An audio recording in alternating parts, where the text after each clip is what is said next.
Rich Dad's Cashflow Quadrant, written by Robert T. Kiyosaki with Sharon L. Lecter, CPA. Hello, my name is Robert Kiyosaki. I am the author of the Rich Dad, Poor Dad book series. Rich Dad, Poor Dad is a true story about my two dads, one my real dad and one my best friend's father. My real dad was a smart, highly educated man, at one time the head of education for the state of Hawaii. In my book, he was my poor dad because regardless of how much money he made, he was usually broke at the end of every month. My rich dad was my best friend's father. Although he started out his life without any money, he wound up being one of the richest men in the state of Hawaii. When you look at the white sand beaches, the blue ocean, the tall palm trees, the hula girls, and the tall hotels, Rich Dad owned the land under some of those hotels. The Rich Dad book and audio series reveals the lessons on money, careers, and business that my rich dad taught me, contrasted to the lessons my poor dad taught me. For many people, reading the simple stories gives them insights into the lessons about money they learned from their own parents, often saying such things as, "I had a poor dad," or "My dad sounded very much like your rich dad." This program, Rich Dad's Cashflow Quadrant, is about a very important icon or diagram that my rich dad used to educate his son and me about money, investing, and choosing a career path in life. Rich Dad's Cashflow Quadrant is about the four different people or cast of characters that make up the world of money, business, and investing. The Cashflow Quadrant is about the differences between the E quadrant, which stands for employee, the S quadrant, which stands for self-employed or small business owner, the B quadrant, which stands for business owner, and the I quadrant, which stands for investor.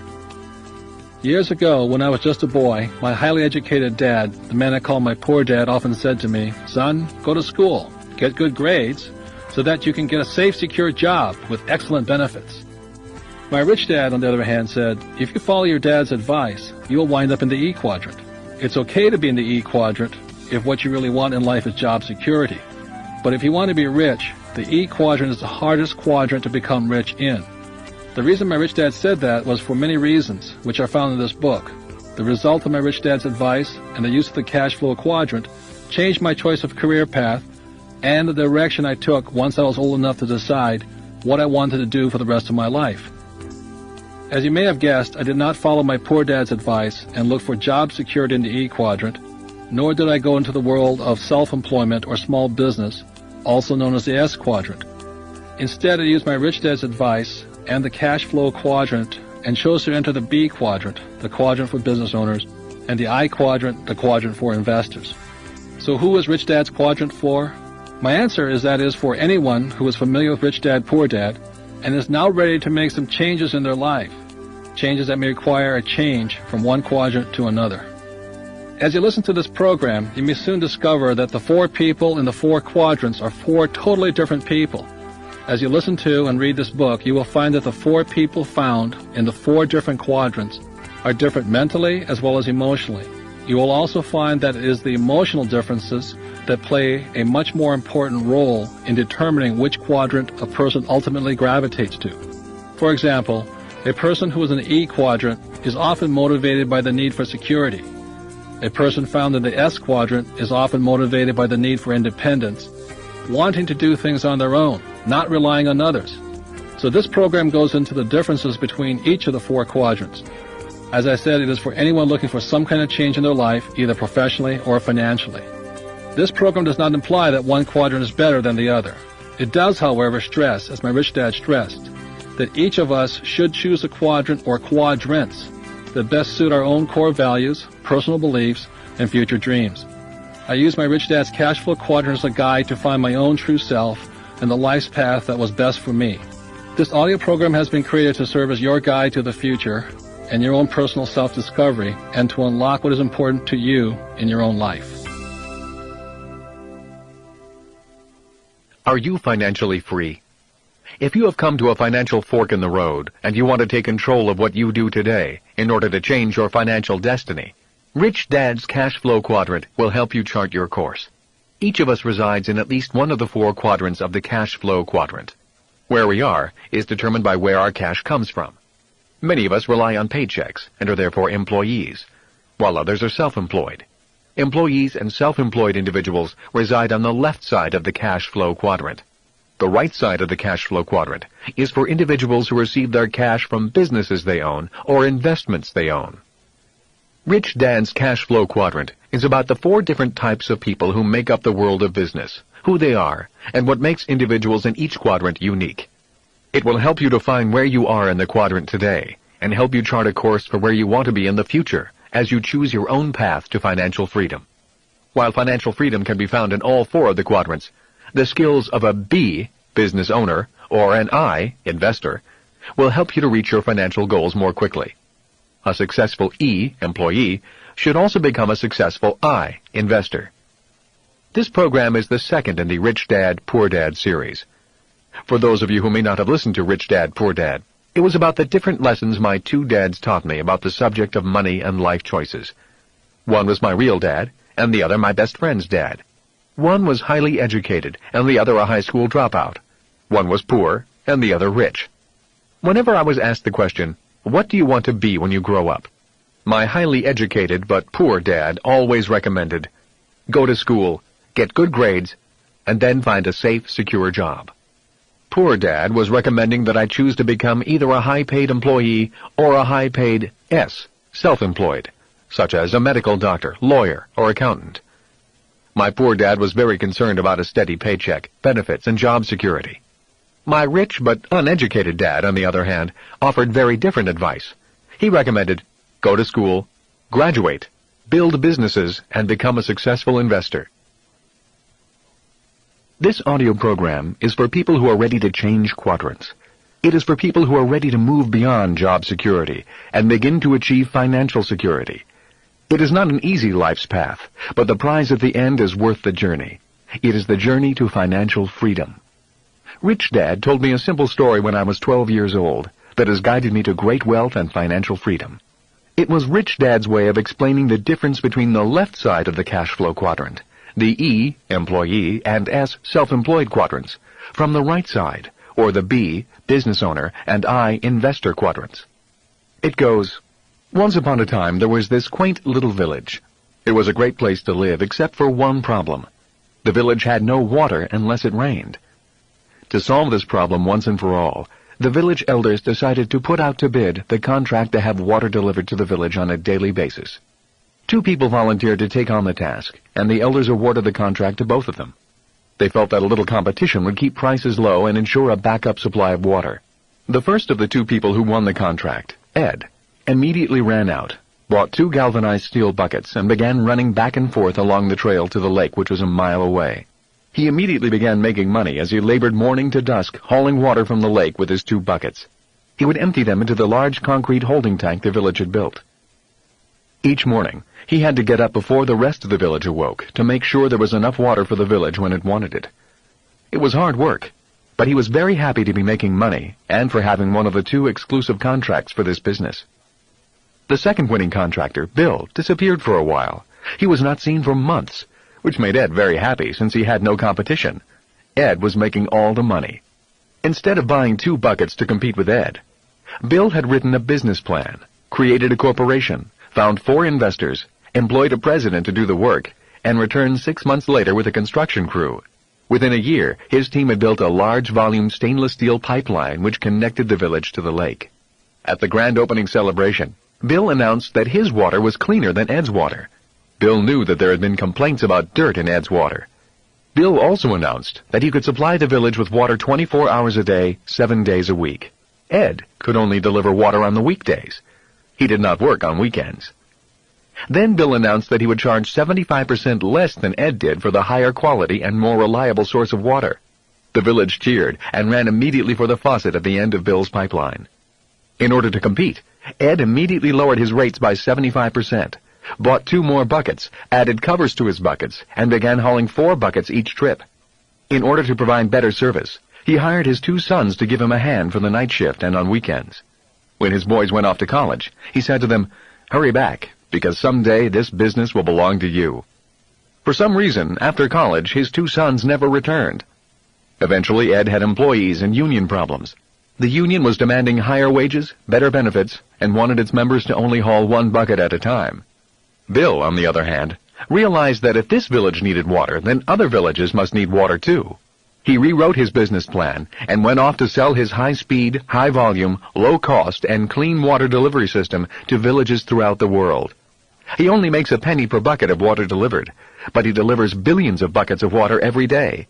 Regardless if he works or not, billions of people consume billions of buckets of water, and all that money pours into his bank account. Bill has developed a pipeline to deliver money to himself as well as water to the villages. Bill lived happily ever after, and Ed worked hard for the rest of his life and had financial problems forever after. The end. This story of Bill and Ed has guided me for years. It has assisted me in my life's decision-making process. I often ask myself, am I building a pipeline or hauling buckets? And, am I working hard or am I working smart? The answers to those questions have made me financially free, and financial freedom is what this program is about. I've divided this program into 3 sections. In the first part, I will explore the differences between people in the 4 quadrants. The next section is about personal change, and identifies whom you have to be instead of what you have to do. The last section of this program will define the 7 steps that you can take on your path to change. Along the way, I will share more of my Rich Dad secrets and help you choose your own path to financial freedom. Why don't you get a job? In 1985, my wife Kim and I were homeless. We were unemployed and had little money left from our savings. Our credit cards were exhausted, and we lived in an old brown Toyota with reclining seats that served as beds. At the end of 1 week, the harsh reality of who we were, what we were doing, and where we were headed began to sink in. Our homelessness lasted for another 2 weeks. A friend, when she realized our desperate financial situation, offered us a room in her basement. We lived there for 9 months. When friends and family were informed of our plight, the first question was always, why don't you get a job? At first we attempted to explain, but in most instances we failed to clarify our reasons. To someone who values a job, it is difficult to explain why you might not want a job. Occasionally we did a few odd jobs and earned a few dollars here and there, but we did that only to keep food in our stomachs and gas in the car. I must admit that during moments of deep personal doubt, the idea of a safe, secure job with a paycheck was appealing. But because job security was not what we were looking for, we kept pushing on, living day to day, on the brink of the financial abyss. That year, 1985, was the worst of our lives, as well as one of the longest. Anyone who says that money isn't important obviously has not been without it for long. Kim and I fought and argued often. Fear, uncertainty, and hunger shortens the human emotional fuse, and often we fight with the person who loves us the most. Yet, love held the 2 of us together, and our bond as a couple grew stronger because of the adversity. We knew where we were going. We just did not know if we would ever get there.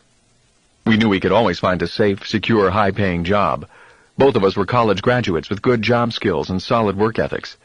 But we were not going for job security. We were going for financial freedom. In 1989, we were millionaires. Although financially successful in some people's eyes, we still had not reached our dreams. By then, we never had to work again for the rest of our lives. Barring any unforeseen financial disaster, we were both financially free. Kim was 37, and I was 47. It doesn't take money to make money. I often hear people say, it takes money to make money. I disagree. We had no money when we started, and we were in debt.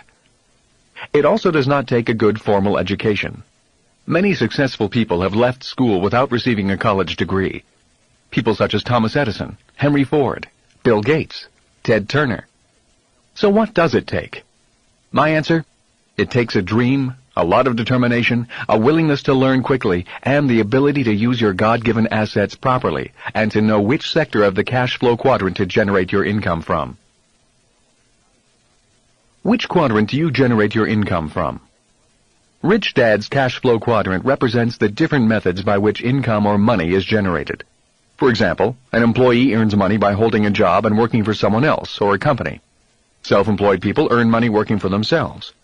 A business owner owns a business that generates money, and investors earn money from their various investments. In other words, money generating more money. Different methods of income generation require different frames of mind, different technical skills, different educational paths, and different types of people. Different people are attracted to different quadrants. You can earn income in all 4 quadrants. Most of us have the potential to generate income from all four quadrants. Which quadrant you or I choose to earn our primary income from is not so much what we learned in school. It is more about who we are at the core, our core values, strengths, weaknesses, and interests. It is these core differences that attract us to or repel us from the four quadrants. For example, a medical doctor could choose to earn income as an employee and join the staff of a large hospital, or work for the government, the public health service, become a military doctor, or join the staff of an insurance company needing a doctor on its staff. The same doctor can also decide to earn income as an S, self-employed, and start a private practice, setting up an office, hiring staff, and building a private list of clients. Or the doctor could decide to become a B, business owner, and own a clinic or laboratory, and have other doctors on staff. The doctor probably would hire a business manager to run the organization. In this case, the doctor would own the business but not have to work in it. The doctor could also decide to own a business that has nothing to do with the medical field, while still practicing medicine somewhere else. In this case, the doctor would be earning income as both an E, employee, and as a B, business owner. As an I, investor, the doctor also could generate income from being an investor in someone else's business, or in vehicles like the stock market, bond market, and real estate. The important words are generate income from. It is not so much what we do, but more how we generate income. More than anything, it is the internal differences of our core values, strengths, weaknesses, and interests that affect which quadrant we decide to generate our income from. Some people love being employees, while others hate it. Some people love owning companies but do not want to run them. Others love owning companies and also love running them. Certain people love investing, while others only see the risk of losing money. Most of us are a little of each of these characters. Being successful in the four quadrants often means redirecting some internal core values.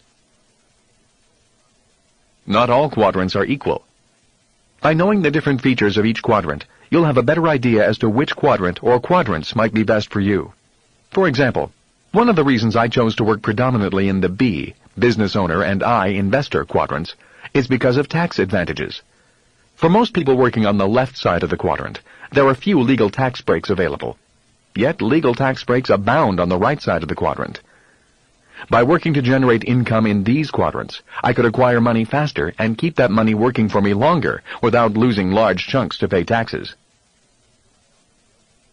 When people ask why Kim and I were homeless back in 1985, I tell them it was because of what my rich dad taught me about money. For me, money is important, yet I did not want to spend my life working for it. That is why I did not want a job. If we were going to be responsible citizens, Kim and I wanted to have our money work for us rather than spend our lives physically working for money. That is why the cash flow quadrant is so important. It distinguishes between the different ways in which money is generated. There are ways of being responsible and creating money other than physically working for it. But in order to embrace wealth, it is essential to understand your relation to it. My highly educated dad had a strong belief that the love of money was evil, that to profit excessively meant you were greedy. He often said, "I'll never be rich," or "investing is risky," or "money isn't everything." My rich dad had a different point of view. He thought it foolish to spend your life working for money and pretend that money was not important. Rich dad believed that life was more important than money, but money was important for supporting life. He often said, "You only have so many hours a day, and you can only work so hard. So why work hard for money? Learn to have money, and people work hard for you, and you can be free to do the things that are important." To my rich dad, what was important was to have lots of time to raise his kids, to have money to donate to charities and projects he supported, to bring jobs and financial stability to the community, to have time and money to take care of his health, and to be able to travel the world with his family. "Those things take money," said Rich Dad. "That is why money is important to me. Money is important, but I don't want to spend my life working for it." It was my rich dad who often referred to the cash flow quadrant when I was a young boy. He would explain to me the difference between someone who was successful on the left side versus the right side. Having two dynamic and successful father figures around me gave meaning to what each was saying. But it was what they were doing that allowed me to begin to notice the differences between the ES side of the quadrant and the BI side. One painful lesson I experienced as a young boy was simply how much time one dad had available to spend with me versus the other. As the success and prominence of both dads grew, it was obvious that one dad had less and less time to spend with his wife and 4 children. My real dad was always on the road, at meetings, or dashing off to the airport for more meetings. The more successful he got, the fewer dinners we had together as a family. Weekends he spent at home in his crowded little office, buried under paperwork. My rich dad, on the other hand, had more and more free time as his success grew. One of the reasons I learned so much about money, finance, business, and life was simply because my rich dad had more and more free time for his children and me.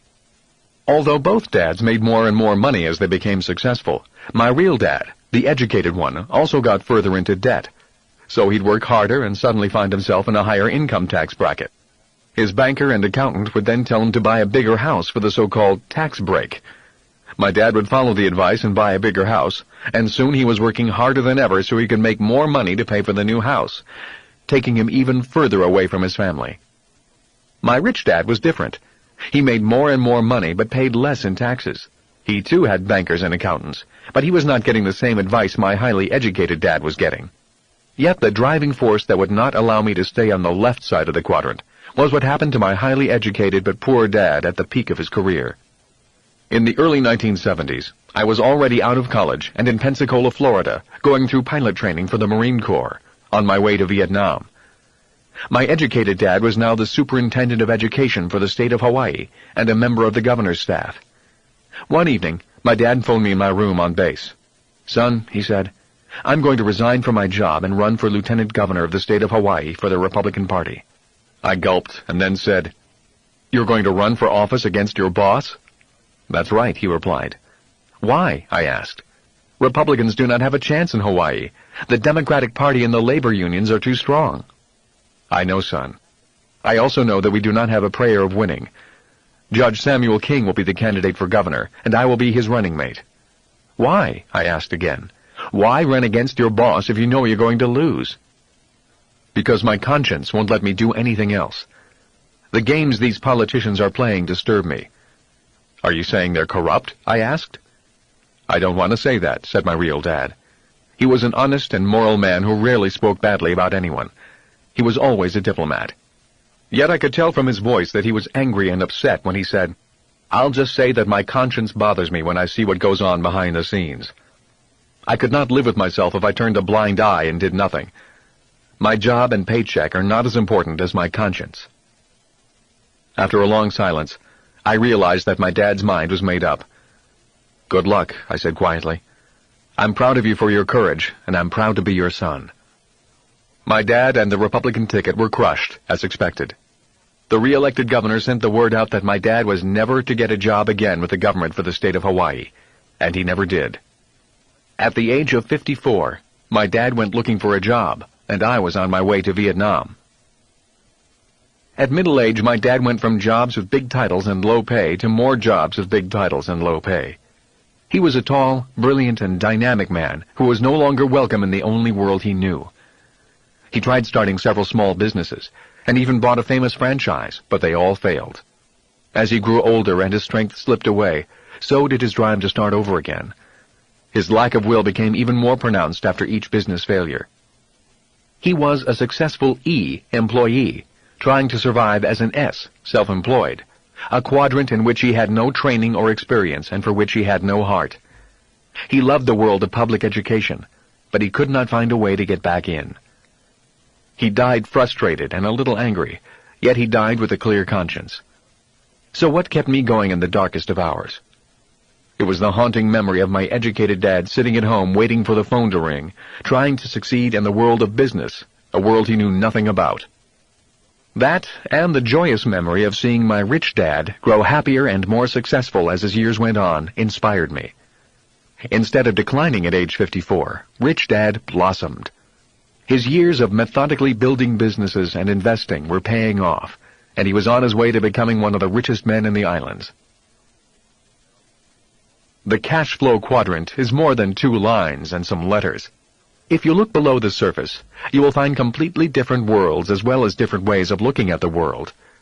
As a person who has looked at the world from both the left side of the quadrant and the right side, I can honestly say the world looks much different depending on which side you are on. One day over lunch, I talked to my rich dad about my educated dad. "Your father and I are not the same people at the core," said Rich Dad. "While we are both human beings, we both have fears, doubts, beliefs, strengths, and weaknesses. We respond or handle those core similarities differently.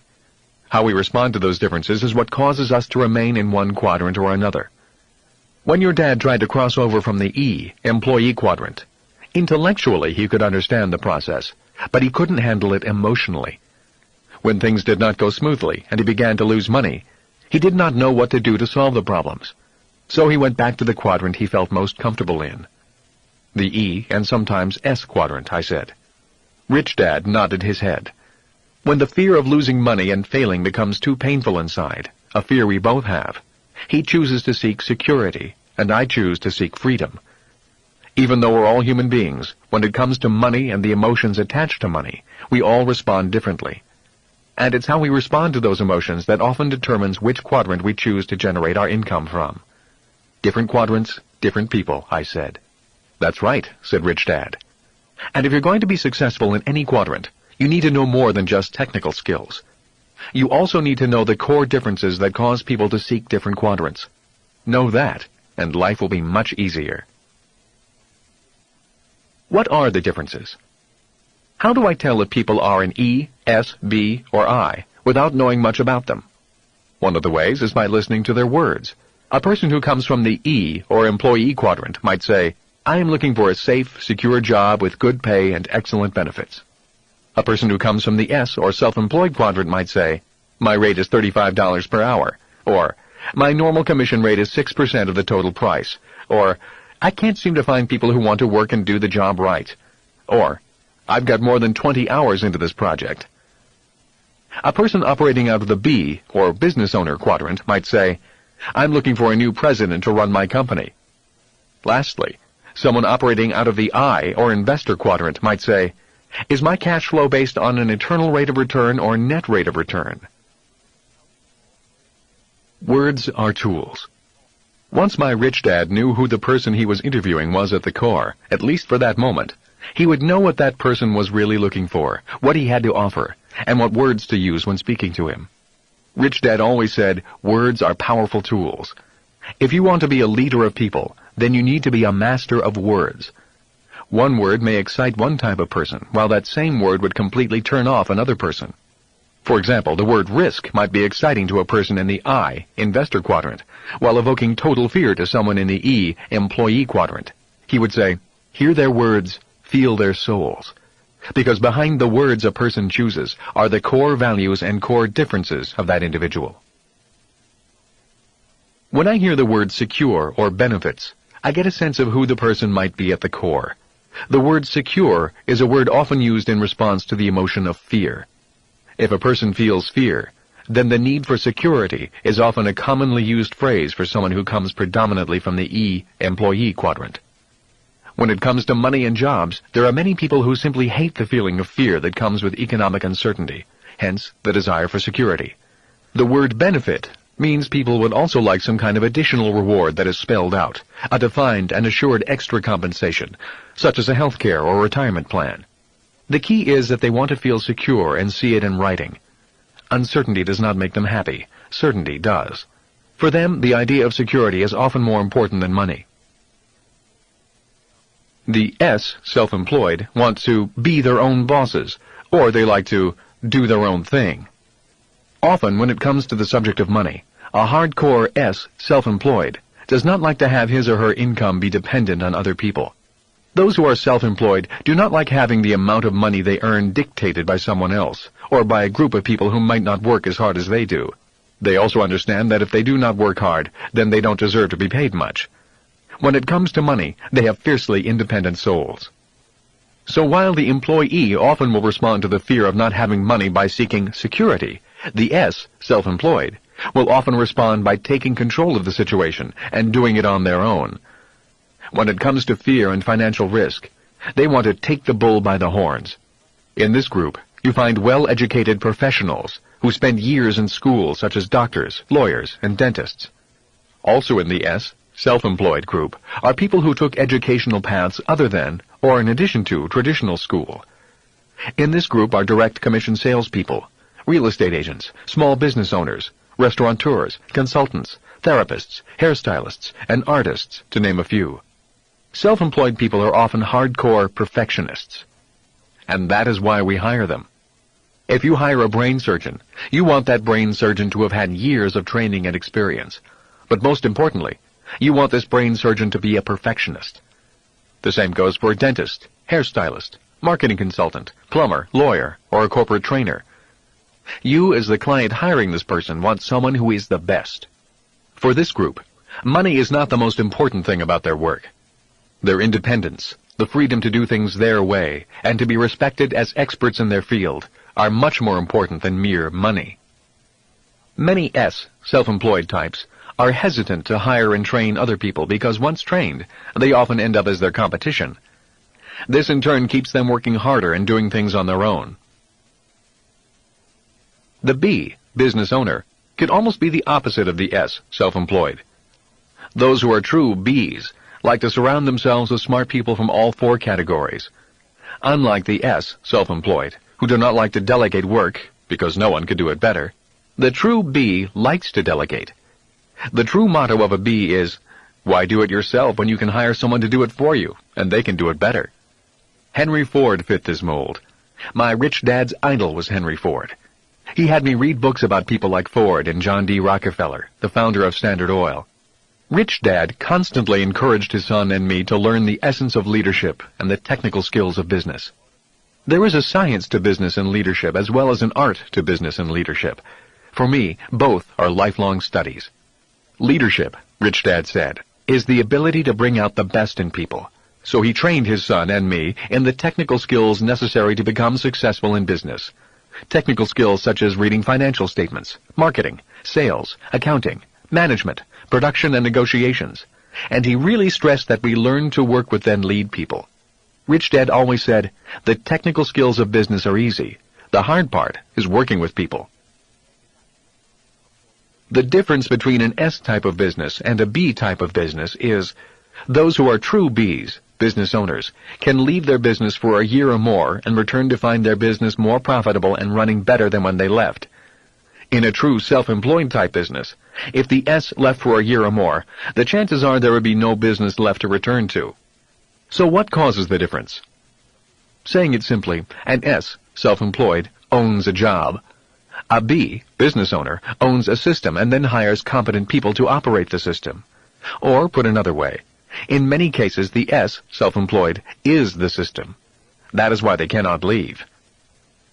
To be successful as a B, business owner, requires ownership or control of systems and the ability to lead people.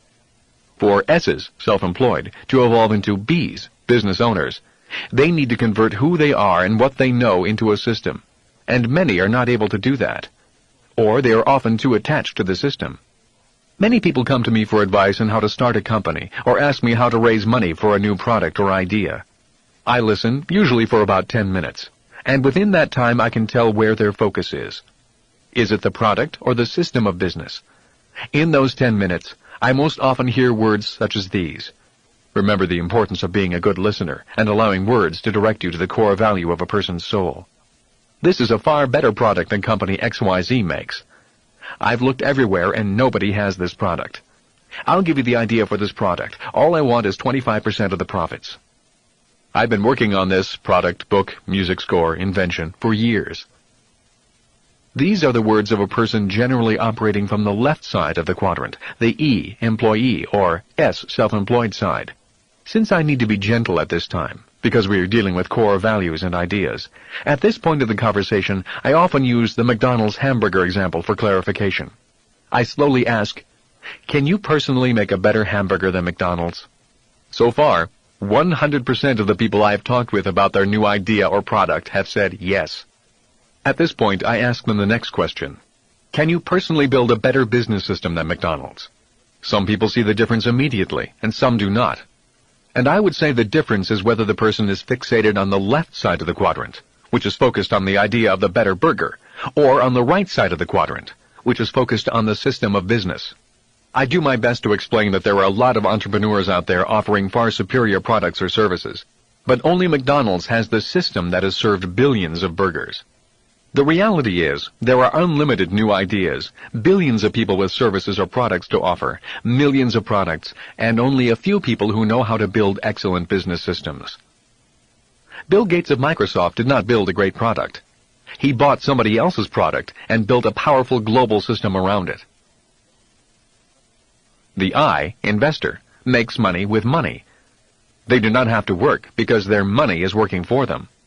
The I, investor quadrant, is the playground of the rich.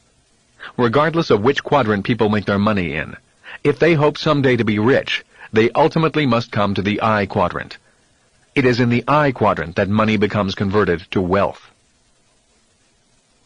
The cash flow quadrant simply makes distinctions on how income is generated. If you are an E, employee, you have a job. If you are an S, self-employed, you own a job. But if you own a system and people work for you, you are a B, business owner. And finally, if you are an I, investor, your money works for you. A few years ago, I read an article that said most rich people received 70% of their income from investments, or the I, investor quadrant, and less than 30% from wages, or the E, employee quadrant. And if they were an E, employee, the chances were they were employees of their own corporation. For most everyone else, the poor and the middle class, at least 80% of their income comes from wages from the E, employee, or S, self-employed quadrants, and less than 20% from investments, or the I, investor quadrant. Although my wife and I were millionaires by 1989, we were not financially free until 1994. There is a difference between being rich and being wealthy. By 1989, our business was making us a lot of money. We were earning more and working less because the business system was growing without any more physical effort on our part. We still needed to convert the cash flow coming from the business into even more tangible assets that would generate additional cash flow. We had grown our business into a success, and it was time to focus on growing our assets to the point where the cash flow from all our assets would be greater than our living expenses. By 1994, the passive income from all of our assets was greater than our expenses. Then we were wealthy. The definition of wealth is the number of days you can survive without physically working, or anyone else in your household physically working, and still maintain your standard of living. For example, if your expenses are $1,000 a month, and if you have $3,000 in savings, your wealth is approximately 3 months or 90 days. Wealth is measured in time, not dollars. By 1994, my wife and I were wealthy indefinitely, barring great economic changes, because the income from our investments was greater than our monthly expenses. Ultimately, it is not how much money you make that matters, but how much money you keep and how long that money works for you. Regardless of how much money people make, ultimately they should put some in the I, investor quadrant. The I, investor quadrant, deals specifically with the idea of money making money, or the idea that your money works so that you do not have to work. Yet it is important to acknowledge that there are other forms of investing. People invest in their education. Traditional education is important because the better your education, the better your chances of earning money. You can spend 4 years in college and have your income earning potential go from $24,000 a year to $50,000 a year or more. Given that the average person spends 40 years or more actively working, 4 years' worth of college or some type of higher education is an excellent investment. Loyalty and hard work is another form of investing, like being a lifelong employee of a company or the government. In return, via contract, that individual is rewarded with a pension for life.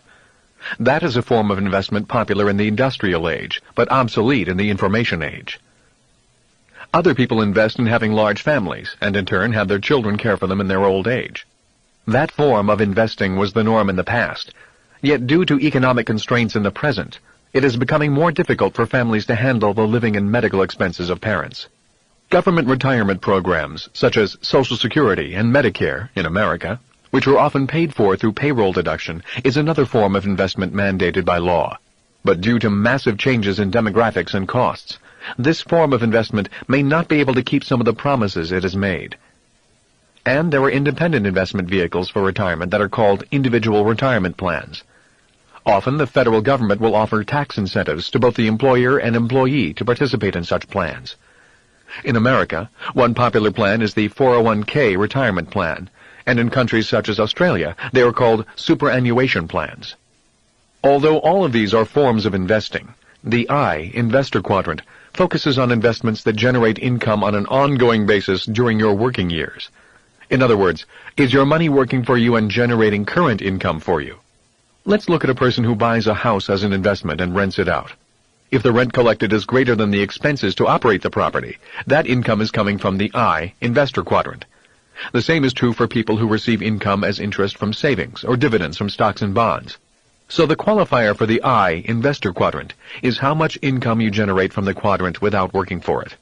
Besides the obvious advantages of knowing how to make money with money and not having to get up and go to work, there are also many tax advantages that are not available to people who have to work for their money. One of the reasons the rich get richer is because they sometimes can make millions and legally not pay taxes on that money. That's because they make money in the asset column, not in the income column. Or they make money as investors, not workers. Why aren't more people investors? The same reason many people do not start their own businesses. It can be summed up in one word: risk. Many people do not like the idea of handing over their hard-earned money and not having it come back. Many people are so afraid of losing, they choose not to invest or risk their money at all, no matter how much money they could make in return. The fear of losing money seems to divide investors into four broad categories. First, people who are risk-adverse and do nothing but play it safe, keeping their money in the bank. Second, people who turn the job of investing over to someone else, such as a financial advisor or mutual fund manager. Third, gamblers, for whom investing is a game of chance. And finally, investors, for whom investing is a game of skill. For the people who turn their money over to someone else to invest, investing is often a game they do not want to learn. The important thing for these individuals is to choose a financial advisor carefully. The good news about investing is that risk can be greatly minimized or even eliminated, and you can still receive high yields on your money if you know the game. It is the fear of losing money that causes most people to seek security. Yet the I, investor quadrant, is not as treacherous as many people think. It has its own skills and mindset. The skills to be successful in the I, investor quadrant, can be learned if you're willing to take the time to learn them. When I was a boy, my rich dad encouraged me to take risks with my money and learn to invest. He would always say, "If you want to get rich, you need to learn how to take risks. Learn to be an investor." At home, I told my educated dad about my rich dad's suggestion that we learn how to invest and learn to manage risk. My educated dad replied, "I don't need to learn how to invest. I have a government pension plan, a pension from the teachers union, and Social Security benefits guaranteed. Why take risks with my money?" My educated dad believed in industrial-age pension plans, such as government employee pensions and Social Security. He was happy when I signed up for the U.S. Marine Corps. Instead of being worried that I might lose my life in Vietnam, he simply said, "Stay in for 20 years and you'll get a pension and medical benefits for life." Although still in use, such pension plans officially have become obsolete. The idea of a company being financially responsible for your retirement and the government picking up the balance of your retirement needs through pension schemes is an old idea that is no longer viable. People need to become investors. As we move from defined benefit pension plans, or what I call industrial age retirement plans, to defined contribution pension plans, or information age pension plans, the result is that you as an individual must now be financially responsible for yourself. Many people who have spent their lives avoiding financial risks are now being forced to take them. A large majority of these people, the E's, employees, and S's, self-employed, are people who by nature are security-oriented. That is why they seek secure jobs or secure careers, or start small businesses they can control. They are migrating today because of the defined contribution retirement plans to the I, investor quadrant, where they hope they will find security for when their working years are over. Unfortunately, the I quadrant is not known for its security. The I quadrant is the quadrant of risk. Because so many people on the left side of the cash flow quadrant come looking for security, the stock market responds in kind. That is why people who seek security use diversification as an investment strategy for not losing. It is not an investment strategy for winning. Successful or rich investors do not diversify. They focus their efforts. Learn to manage risk. It is possible to invest for high returns with low risk. All you have to do is learn how it's done. It is not hard. In fact, it's much like learning how to ride a bike. In the early stages, you may fall down, but after a while, the falling stops and investing becomes second nature, just as riding a bicycle is for most of us. The problem with the left side of the cash flow quadrant is that most people go there to avoid financial risk. Instead of avoiding risk, I recommend learning how to manage financial risk. People who take risks change the world. Too many people have come to depend on government to eliminate the risks of life. The beginning of the information age is the end of big government as we know it. Big government has just become too expensive. Unfortunately, the millions of people around the world that have come to depend upon the idea of entitlements and pensions for life will be left behind financially. The information age means we all need to become more self-sufficient and begin to grow up. The times are changing. My concern in this program is for those individuals who want to make the move from the left side of the quadrant to the right side, but don't know where to start. Anyone can make the move with the right skills and determination. Why people choose security over freedom. The primary reason many people seek job security is because that is what they are taught to seek at home and at school. Because most of us learn little to nothing about money at home or at school, it is only natural that many of us cling even more tightly to the idea of job security instead of reaching for financial freedom. If you analyze the cash flow quadrant, you will notice that the left side is motivated by security and the right side is motivated by freedom. Trapped by debt. The main reason that 90% of the population is working on the left side is simply because that is the side they learn about in school. They then leave school and are soon deeply in debt, so deeply in debt that they must cling even tighter to a job or professional security just to pay the bills. If we track the life of average educated people, the financial script often goes like this. The child goes to school, graduates, finds a job, and soon has some money to spend. The young adult can now afford to rent an apartment, buy a TV set, new clothes, some furniture, and of course a car. And now the bills begin to come in. One day the adult meets someone special, sparks fly, they fall in love and get married.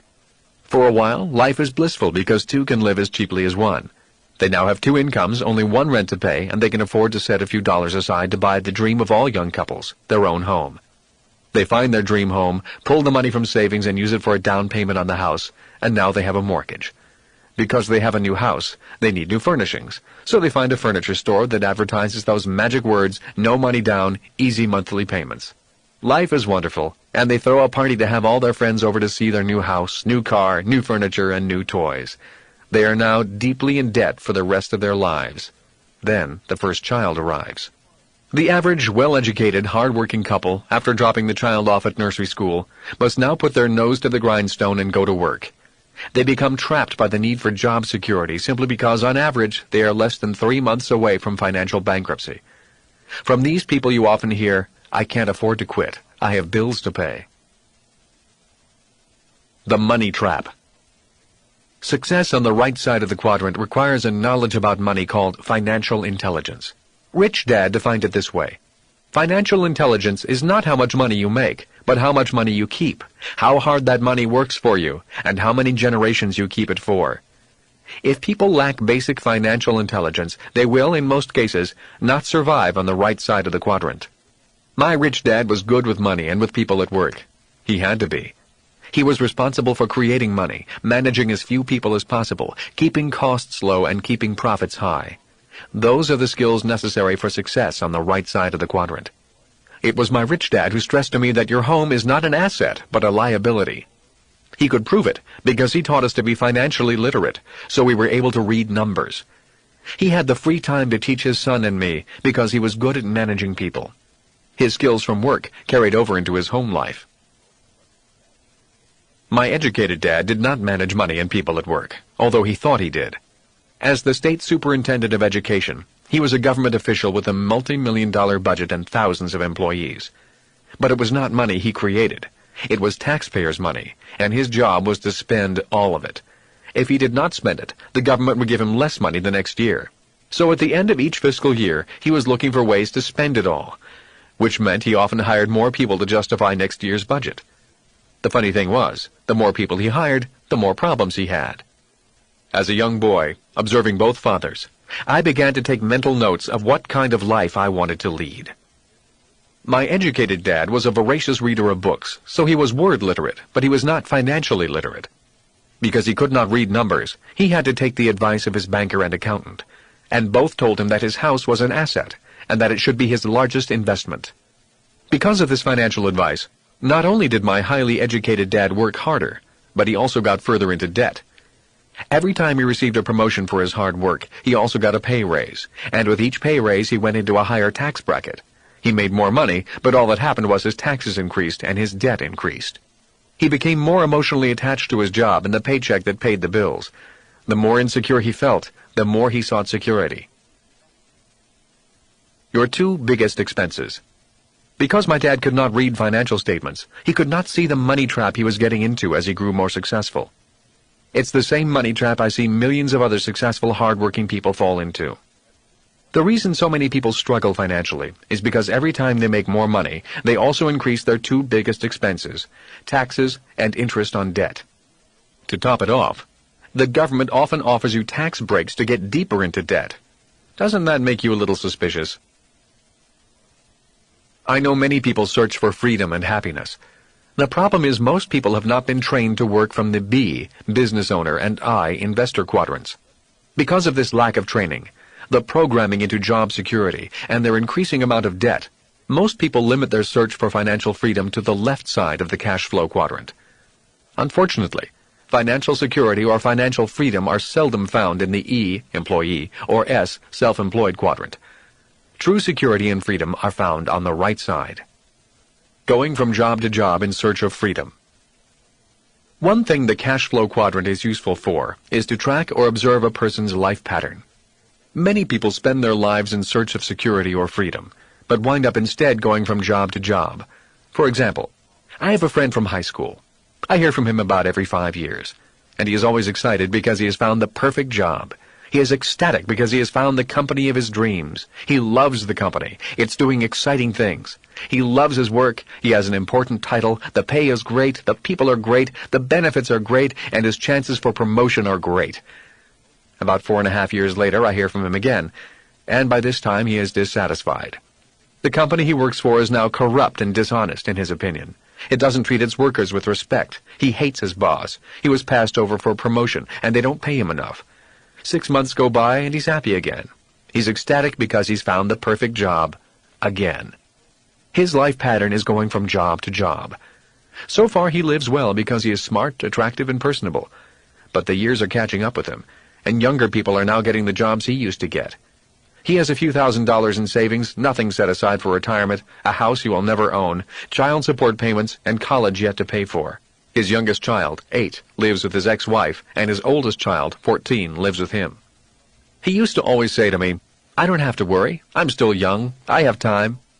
I wonder if he's saying that now. In my opinion, he needs to make a serious effort to begin moving to either the B, business owner, or the I, investor quadrant, quickly. A new attitude and a new educational process need to begin. Unless he gets lucky and wins the lottery or finds a rich woman to marry, he is on a course of working hard for the rest of his life. Doing your own thing. Employees become self-employed. Another common pattern is someone going from E, employee, to S, self-employed. During this current period of massive downsizing, many people are getting the message and are leaving their jobs with big companies to start their own businesses. There is a boom in so-called home-based businesses. So, many people made the decision to start their own businesses, do their own thing, and be their own bosses. Of all the life paths, this is the one I feel for the most. In my opinion, being an S, self-employed, can be the most rewarding and also the most risky. I think the S, self-employed quadrant is the hardest quadrant there is. The failure rates are high. And if you make it, being successful can be worse than failing.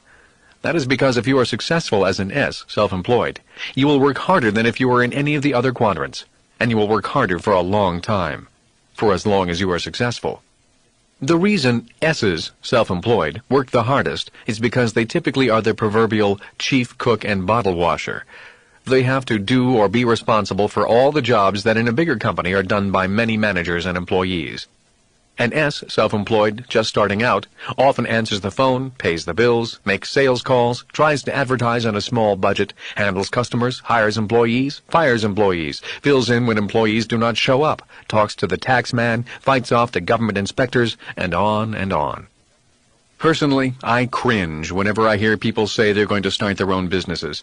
I wish them well, yet I feel great concern for them. I've seen so many E's, employees, take their life savings or borrow money from friends and family to start their own businesses. After 3 or so years of struggle and hard work, the businesses fold, and instead of building on their life savings, they are left paying off debt. Nationally, 9 out of 10 of these types of businesses fail in 5 years. Of the one that is remaining, 9 out of 10 of them fail in the next 5 years. In other words, 99 out of 100 small businesses ultimately disappear in 10 years. I think the reason most fail in the first 5 years is due to the lack of experience and lack of capital.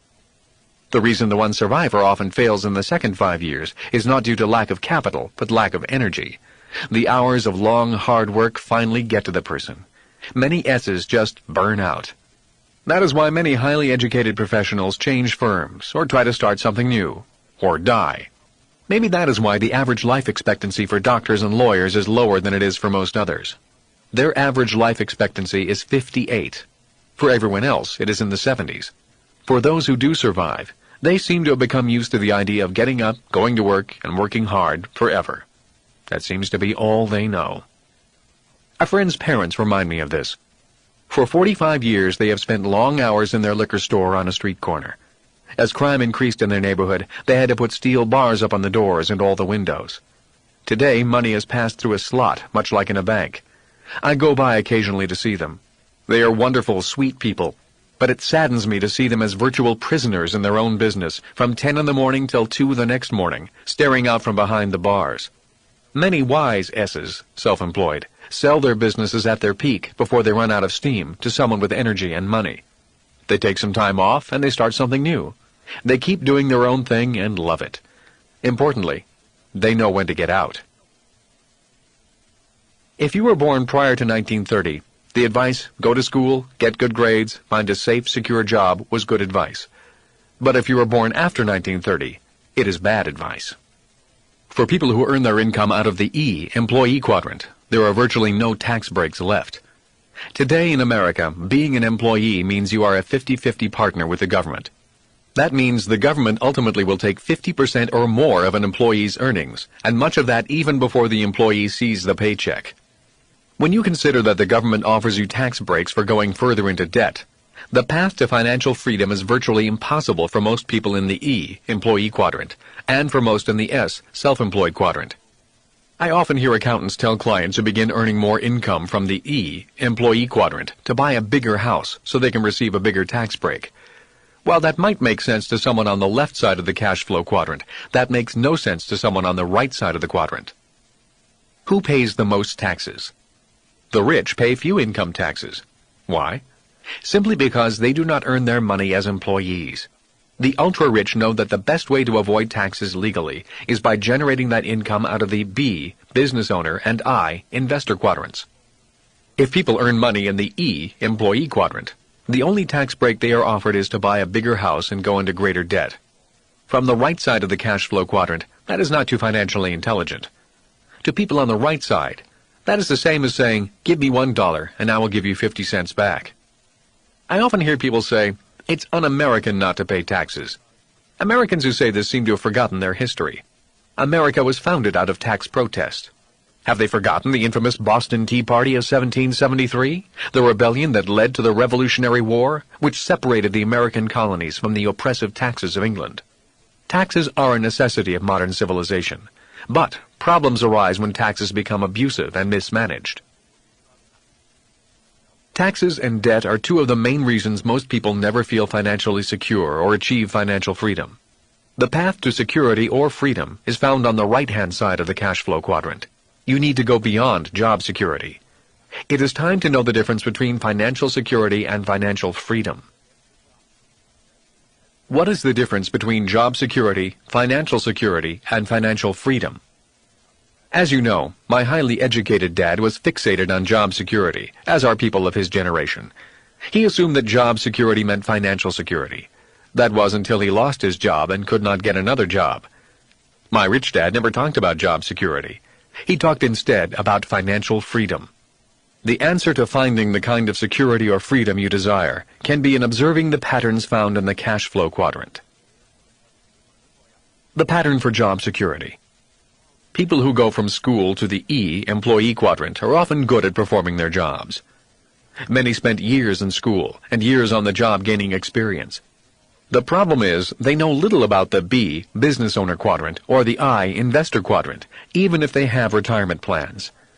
They feel financially insecure because they have been trained only for job or professional security. The pattern for financial security. To become more financially secure, I suggest, in addition to performing their jobs in the E, employee, or S, self-employed quadrants, individuals become educated in the B, business owner, or I, investor quadrants. This is the pattern of study my rich dad recommended. It is the path to financial freedom. This is true financial freedom because in the B, business owner quadrant, people are working for you, and in the I, investor quadrant, your money is working for you. You are free to work or not to work. Your knowledge in these two quadrants has brought you complete physical freedom from work. If you look at the ultra-rich, their pattern in the quadrant typically reveals that they start as a B, business owner, and then they become an I, investor. This signifies the income pattern of Bill Gates of Microsoft, Warren Buffett of Berkshire Hathaway, and Ross Perot. A quick word of caution. The B, business owner quadrant, is much different from the I, investor quadrant. I've seen many successful Bs, business owners, sell their businesses for millions, and their newfound wealth goes to their heads. They tend to think that their dollars are a measure of their IQ, so they swagger on down to the I, investor quadrant, and lose it all. The game and rules are different in all of the quadrants, which is why I recommend education over ego.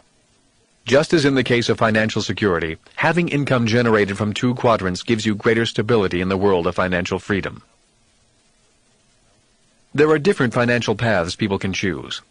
Unfortunately, most people choose the path of job security. When the economy starts wobbling, they often cling more desperately to job security. They wind up spending their lives there. At a minimum, I recommend becoming educated in financial security, which is feeling confident about your job and feeling confident about your ability to invest in good times and in bad times. A big secret is that true investors make more money in bad markets. They make their money because the non-investors are panicking and selling when they should be buying. That is why I'm not afraid of the possible coming economic changes, because change means wealth is being transferred. Your boss cannot make you rich. The economic changes currently happening are partly from the sales and mergers of companies. The reality is your boss's job is not to make you rich. Your boss's job is to make sure you get your paycheck. It is your job to become rich if you want to. And that job begins the moment you receive your paycheck. If you have poor money management skills, then all the money in the world cannot save you. If you budget your money wisely and learn about either the B, business owner, or I, investor quadrant, then you are on your own path to great personal fortune and, most importantly, freedom. The path I recommend. I am often asked by people on the left side of the quadrant, what path would you recommend? I recommend the same path my rich dad recommended to me. The same path that people like Ross Perot, Bill Gates, and others took. The path goes from E, employee, to B, business owner, and then to I, investor. Or from S, self-employed, to B, business owner, and again to I, investor. I occasionally receive this complaint, but I'd rather be an investor. To which I reply, then go to the I, investor quadrant. If you have plenty of money and lots of free time, go straight to the I, investor quadrant.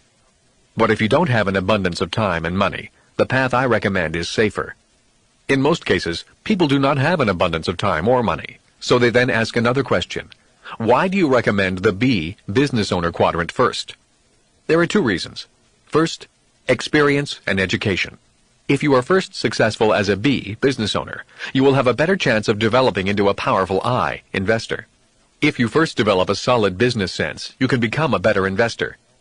You will be better able to identify other good Bs, business owners. True investors invest in successful Bs, business owners with stable business systems. It is risky to invest in an E, employee, or an S, self-employed, who does not know the difference between a system and a product, or who lacks excellent leadership skills. The second reason I recommend the B, business owner quadrant, is cash flow. If you have a business that is up and running, then you should have the free time and the cash flow to support the ups and downs of the I, investor quadrant. Many times I meet people from the ES quadrants who are so tight on cash they could not afford to take any kind of financial loss. One market swing and they are wiped out financially because they operate financially at red line. The reality is, investing is capital and knowledge intensive. Sometimes it takes lots of capital and time to gain that knowledge. Many successful investors have lost many times before winning. Successful people know that success is a poor teacher. Learning comes from making mistakes, and in the I, investor quadrant, mistakes cost money. If you lack both knowledge and capital, it's financial suicide to try to become an investor. By developing the skill of becoming a good B, business owner, first, you will also be providing the cash flow necessary to move on to becoming a good investor. The business you develop as a B, business owner, will provide the cash to support you as you gain the education to become a good investor. Once you have gained the education to become a successful investor, you will understand how I can say, it does not always take money to make money. The good news is, technology has also made it easier to be successful in the B, business owner quadrant. Although it's not as easy as just getting a minimum wage job, the systems are in place now for more and more people to find financial success as B, business owners. The kinds of business systems. In moving to the B, business owner quadrant, remember that your goal is to own a system and have people work that system for you. You can develop the business system yourself, or you can look for a system to purchase. Think of the system as the bridge that will allow you to cross safely from the left side of the cash flow quadrant to the right side, your bridge to financial freedom. There are three main types of business systems commonly in use today. They are traditional C-type corporations, where you develop your own system, franchises, where you buy an existing system, and network marketing, where you buy into and become part of an existing system. Each has its strengths and weaknesses, yet each ultimately does the same thing. If operated properly, each system will provide a steady stream of income without much physical effort on the part of the owner, once it is up and running. The problem is getting it up and running. In 1985, when people asked, "Why were you homeless?" Kim and I simply said, "We were building a business system." It was a business system that was a hybrid of the traditional C-type corporation and a franchise. As stated before, the B, business owner quadrant, requires a knowledge of both systems and people. Our decision to develop our own system meant a lot of hard work. I had taken this route before, and my company had failed. Although it was successful for years, it suddenly went broke in its 5th year. When success came to us, we were not ready with an adequate system. The system began to break down, even though we had hard-working people. We felt like we were on a good-sized yacht that had sprung a leak, but we could not find the leak. All of us were trying to figure out where the leak was, but we could not bail water fast enough to find the leak and fix it. Even if we found it, we were not certain we could plug it. When I was in high school, my rich dad told his son and me that he had lost a company when he was in his 20s. That was the best and worst experience of my life, he said. As much as I hated it, I learned more by repairing it and eventually turning it into a huge success. Knowing that I was contemplating starting my own company, Rich Dad said to me, "You may lose 2 or 3 companies before you build a successful one that lasts." He was training Mike, his son, to take over his empire. Because my dad was a government employee, I was not going to inherit an empire. I had to build my own. Rich Dad always said, "We learn the most about ourselves when we fail, so don't be afraid of failing.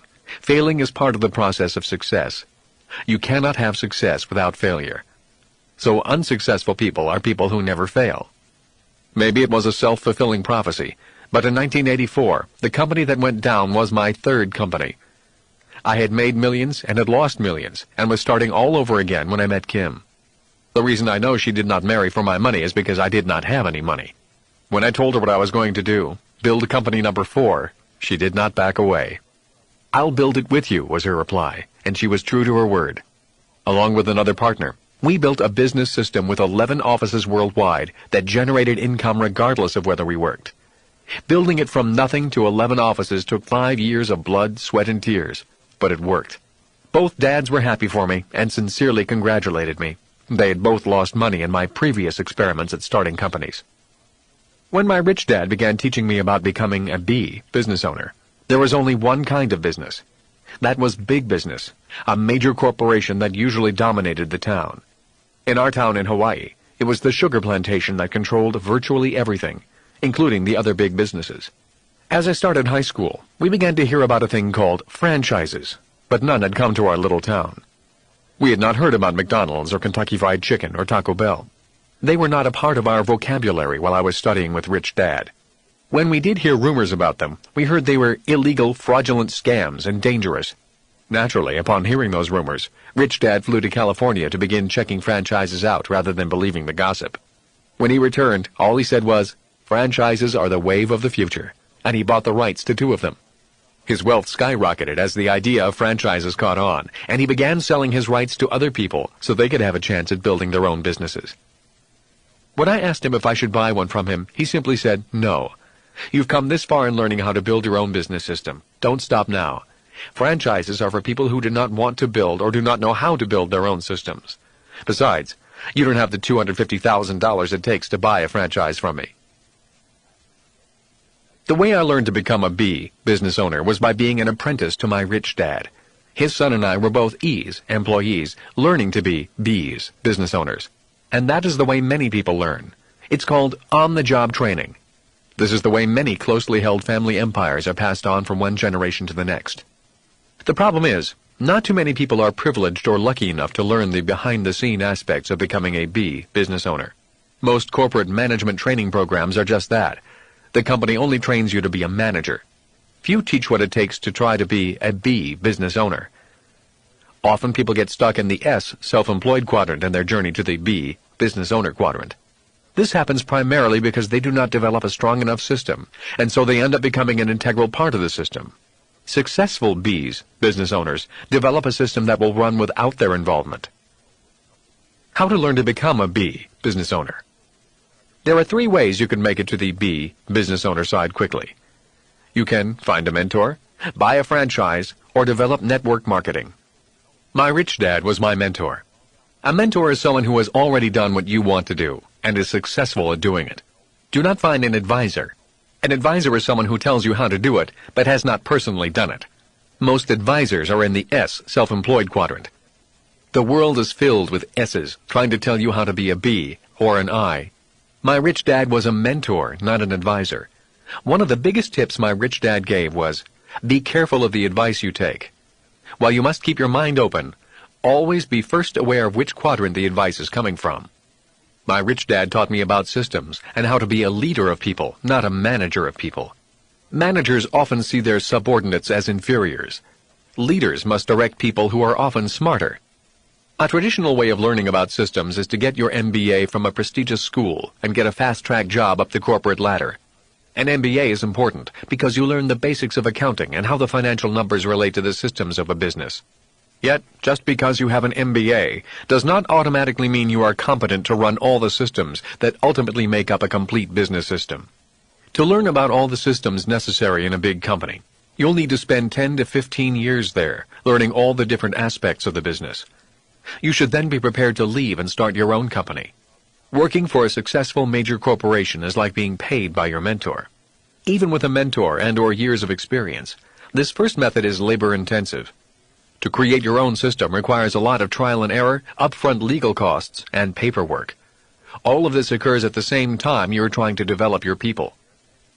Another way to become a B, business owner, is through franchises. Another way to learn about systems is to buy a franchise. When you buy a franchise, you are buying a tried and proven operating system. There are many excellent franchises. By buying the franchise system instead of trying to create your own, you can focus on developing your people. Buying the system removes one big variable when you are learning how to be a B, business owner. The reason many banks will loan money on a franchise and not to a small startup business is because the banks recognize the importance of systems and how starting with a good system will lower their risk.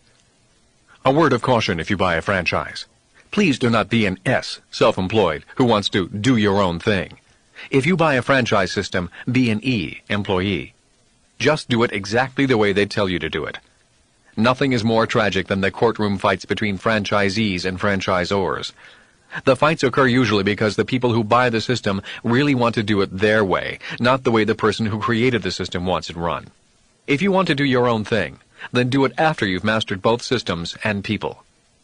The final way to become a B, business owner, is through network marketing, also called multi-level marketing or direct distribution systems. Just as with franchises, the legal system initially attempted to outlaw network marketing, and I know of some countries that have succeeded in outlawing or severely restricting it. After I began researching network marketing, I found that there were many people who were sincerely and diligently building successful network marketing businesses. When I met these people, I saw the impact that their businesses had on other people's lives and financial futures. I began to truly appreciate the value of the network marketing system. For a reasonable entry fee, often around $200, people can buy into an existing system and immediately start building their businesses. Due to the technological advances in the computer industry, these organizations are totally automated, and the headaches of paperwork, order processing, distribution, accounting, and follow-up are almost entirely managed by the network marketing software systems. New distributors can focus all their efforts in building their businesses through sharing this automated business opportunity instead of worrying about the normal startup headaches of small businesses. One of my old friends who did more than $1 billion in real estate in 1997 recently signed on as a network marketing distributor and began building his business.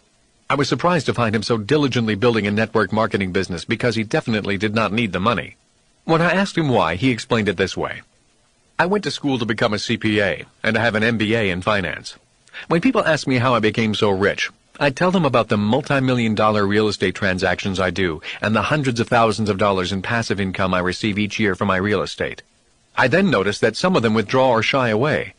We both know that their chances of doing multi-million-dollar real estate investments like I do are slim to none.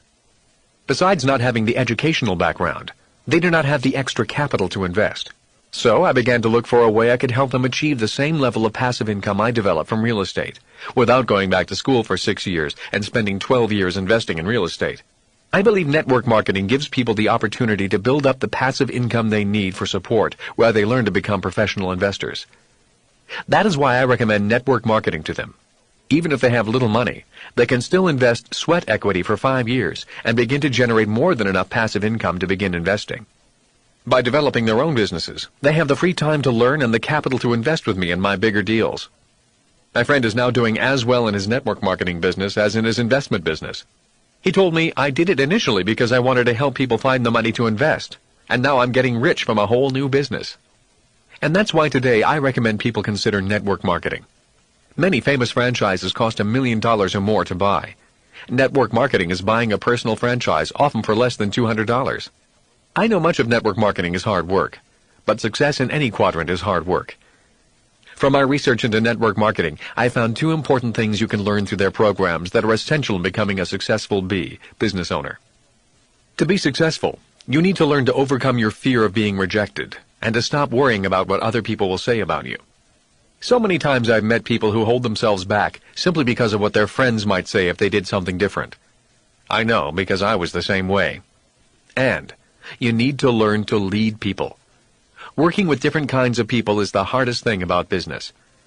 The people I have met who are successful in any business are those who are natural leaders. The ability to get along and inspire people is a priceless skill, a skill that can be learned. At this point of the program, we will assume that you have become familiar with the quadrant concept, and will refer to each quadrant by its letter classification only. E for employee, S for self-employed, B for business owner, and I for investor.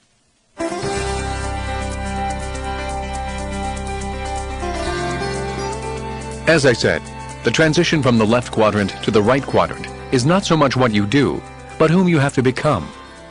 Learn how to handle rejection, how not to be affected by what other people think of you, and learn to lead people, and you will find prosperity. So I endorse any network marketing organization that is first committed to developing you as a human being, more than developing you into a salesperson.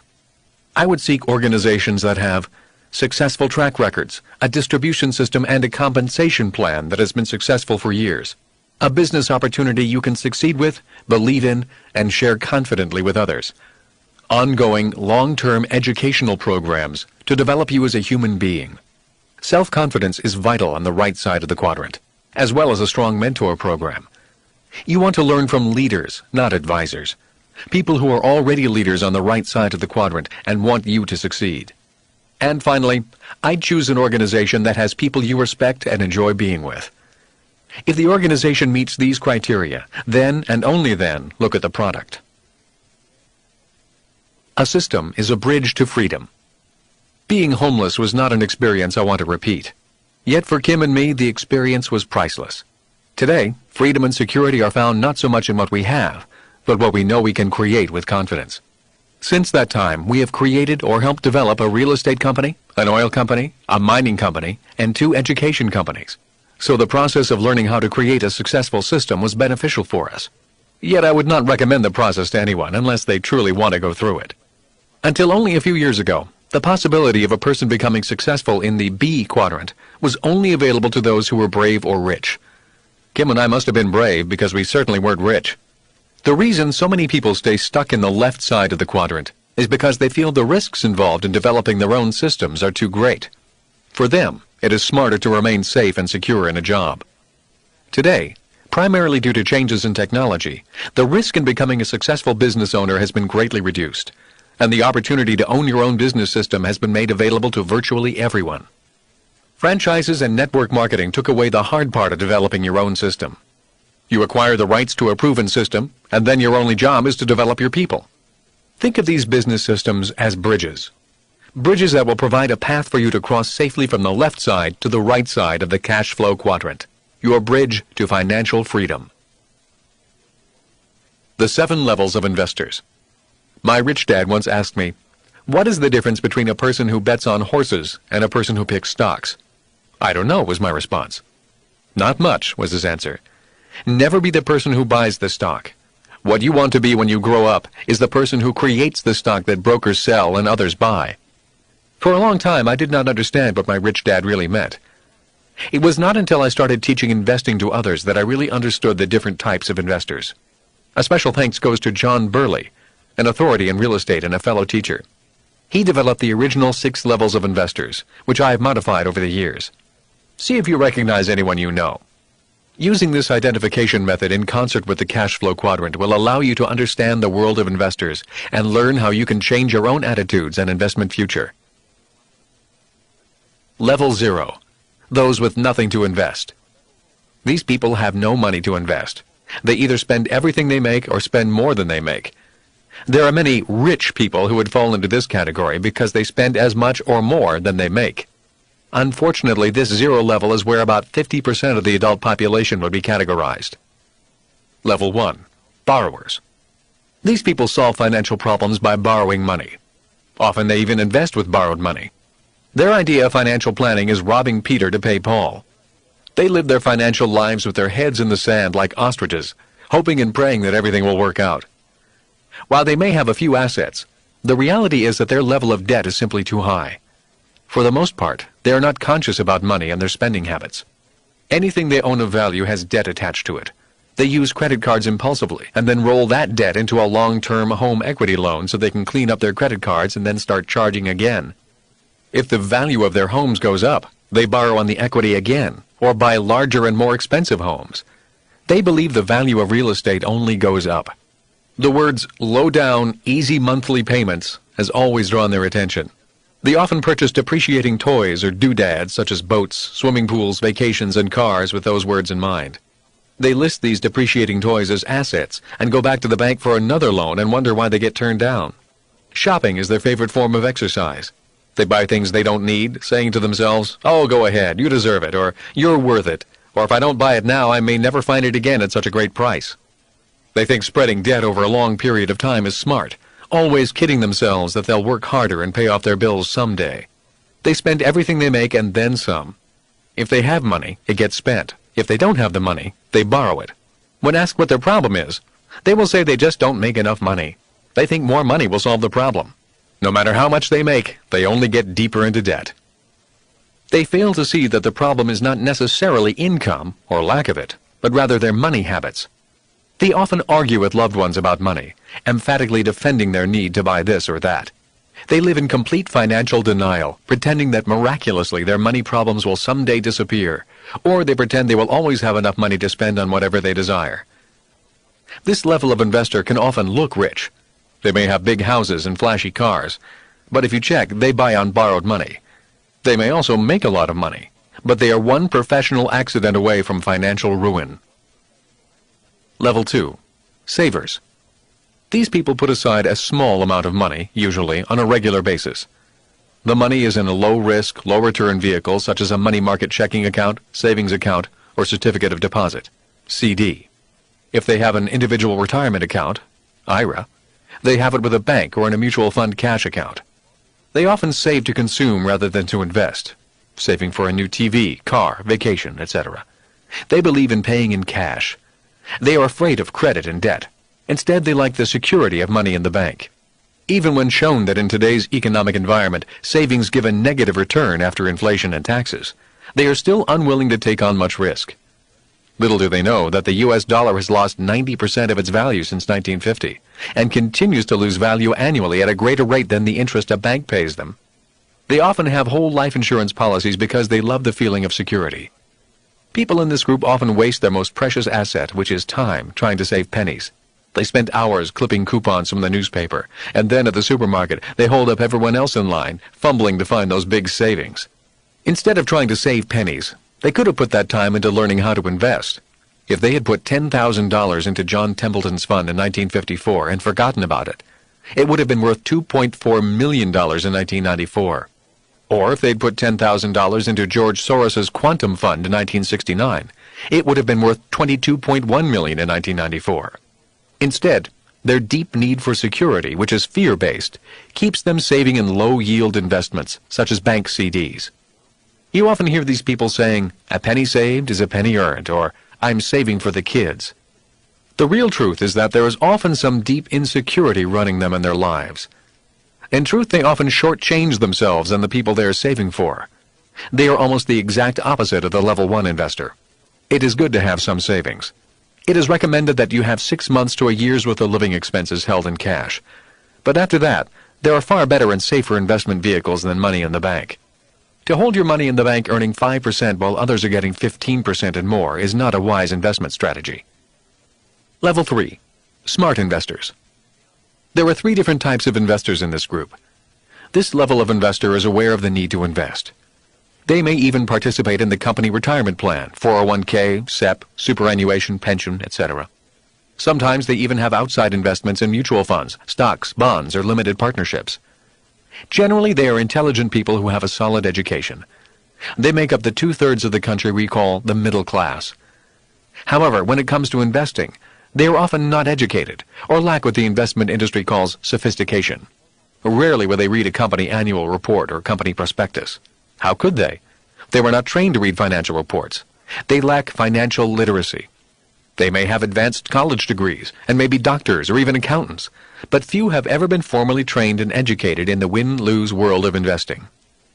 These are the 3 main categories in this level, specifically those who can't be bothered, those who are cynics, and those who are gamblers. They are often smart people who are well educated and often make substantial incomes, and they do invest, yet there are differences. Of the group that can't be bothered, they have convinced themselves they don't understand money and never will. They say things like, "I'm just too busy," or "It's just too complicated," or "Investing is too risky." These people just let the money sit and do little in their retirement plan or turn it over to a financial planner who recommends diversification. They block their financial future out of their minds, work hard day to day, and say to themselves, "At least I have a retirement plan." When they retire, then they'll look at how their investments did. The second category is the cynic. These people know all the reasons why an investment will not work. They are dangerous to have around. They often sound intelligent, speak with authority, are successful in their chosen fields, but are really cowards under their intellectual exterior. They can tell you exactly how and why you will get swindled with every investment known to man. When you ask for their opinions on a stock or other investment, you walk away feeling terrible, often afraid or doubtful. Their most commonly repeated words are, "Well, I've been taken before. They're not going to do that to me again." Yet, strangely, these same cynics often follow the market like sheep. At work, they're always reading the financial pages or the Wall Street Journal. They read the paper and then tell everyone else what they know at the coffee break. They talk about the big deals, but are never in them. They look for stocks that make the front page, and if the report is favorable, they often buy. The problem is they buy late, because if you get your news from the newspaper, it is too late. The truly smart investors have bought way before it makes the news. The cynic does not know that. When bad news comes, they criticize and say things like, "I knew it." They think they're in the game, but they're really only spectators standing on the sidelines. They often want to get into the game, but deep down they are terribly afraid of getting hurt. Security is more important than fun. Cynics are often what professional traders call pigs. They squeal a lot and then run to their own slaughter. They buy high and sell low. Why? Because they're so smart they've become overly cautious. They are smart, but are terrified of taking risks and making mistakes, so they study harder, get smarter. The more they know, the more risk they see, so they study even harder. Their cynical caution causes them to wait until it's too late. They come to market when greed finally overpowers their fear. They come to the trough with the other pigs and get slaughtered. But the worst part about cynics is that they infect the people around them with their deep fear, disguised as intelligence. When it comes to investing, they can tell you why things won't work, but they can't tell you how they could work. It is possible to get rich quickly with little money and with little risk. It is possible, but only if you are willing to do your part to make it possible. One of the things you need to do is keep an open mind and beware of cynics as well as con men. They are both financially dangerous. The third category of this level is the gambler. This group is also called pigs by professional traders. But while the cynic is overly cautious, this group is not cautious enough. They look at the stock market or any investment market about the same way they look at a Las Vegas craps table. It's just luck. Throw the dice and pray. This group has no set trading rules or principles. They want to act like the big boys, so they fake it until they make it or lose it all. The latter is most probable. They are searching for the secret to investing, or the holy grail. They are always looking for new and exciting ways to invest. Instead of long-term diligence and study and understanding, they seek tips or shortcuts. They jump into commodities, initial public offerings, IPOs, penny stocks, gas and oil, cattle, and every other investment known to mankind. They like to use sophisticated investment techniques, such as margins, puts, calls, and options. They jump into the game without knowing who the players are and who makes up the rules. These people are the worst investors the planet has ever known. They always try to hit a home run. They usually strike out. When asked how they are doing, they are always, about even or a little bit up. In actuality, they have lost money, lots of money, often huge amounts of money. This type of investor loses money over 90% of the time. They never discuss their losses. They only remember the killing they made 6 years ago. They think they were smart and fail to recognize they were merely lucky. They think that all they need is the one big deal and then they'll be on easy street. Society calls these people incurable gamblers. Deep down, they are simply lazy when it comes to investing money. Level 4. Long-term investors. These investors are clearly aware of the need to invest. They are actively involved in their own investment decisions. They have clearly laid out long-term plans that will allow them to reach their financial objectives. They invest in their education before actually buying an investment. They take advantage of periodic investing and, whenever possible, invest in a tax-advantaged way. Most importantly, they seek out advice from competent financial planners. If you are not yet a long-term investor, get yourself there as fast as you can. What does this mean? This means that you sit down and map out a plan. Get control of your spending habits. Minimize your debt and liabilities. Live within your means and then increase your means. Find out how much invested per month for how many months at a realistic rate of return it will take to reach your goals. Goals such as, at what age do you plan to stop working? How much money will you need per month? Simply having a long-term plan that reduces your consumer debt while putting away a small amount of money on a periodic basis into a top mutual fund will give you a head start on retiring wealthy, if you start early enough, and keep an eye on what you're doing. At this level, keep it simple. Don't get fancy. Forget the sophisticated investments. Just do solid stock and mutual fund investments. Learn how to buy closed-end mutual funds soon if you haven't already. Don't try to outsmart the market. Use insurance vehicles wisely as protection, but not as wealth accumulation.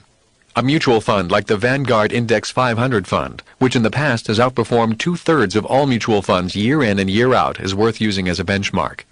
Over 10 years, this type of fund may give you a return that exceeds 90% of the professional mutual fund money managers.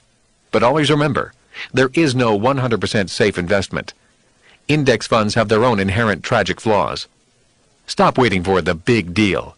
Get into the game with small deals, like my first small condo that allowed me to start investing for just a few dollars. Don't worry about being right or wrong at first, just start. You'll learn a lot more once you put some money down, just a little to start. Money has a way of increasing intelligence quickly. Fear and hesitation retards you. You can always move up to a bigger game, but you can never get back the time and education you lost by waiting to do the right thing or make the big deal.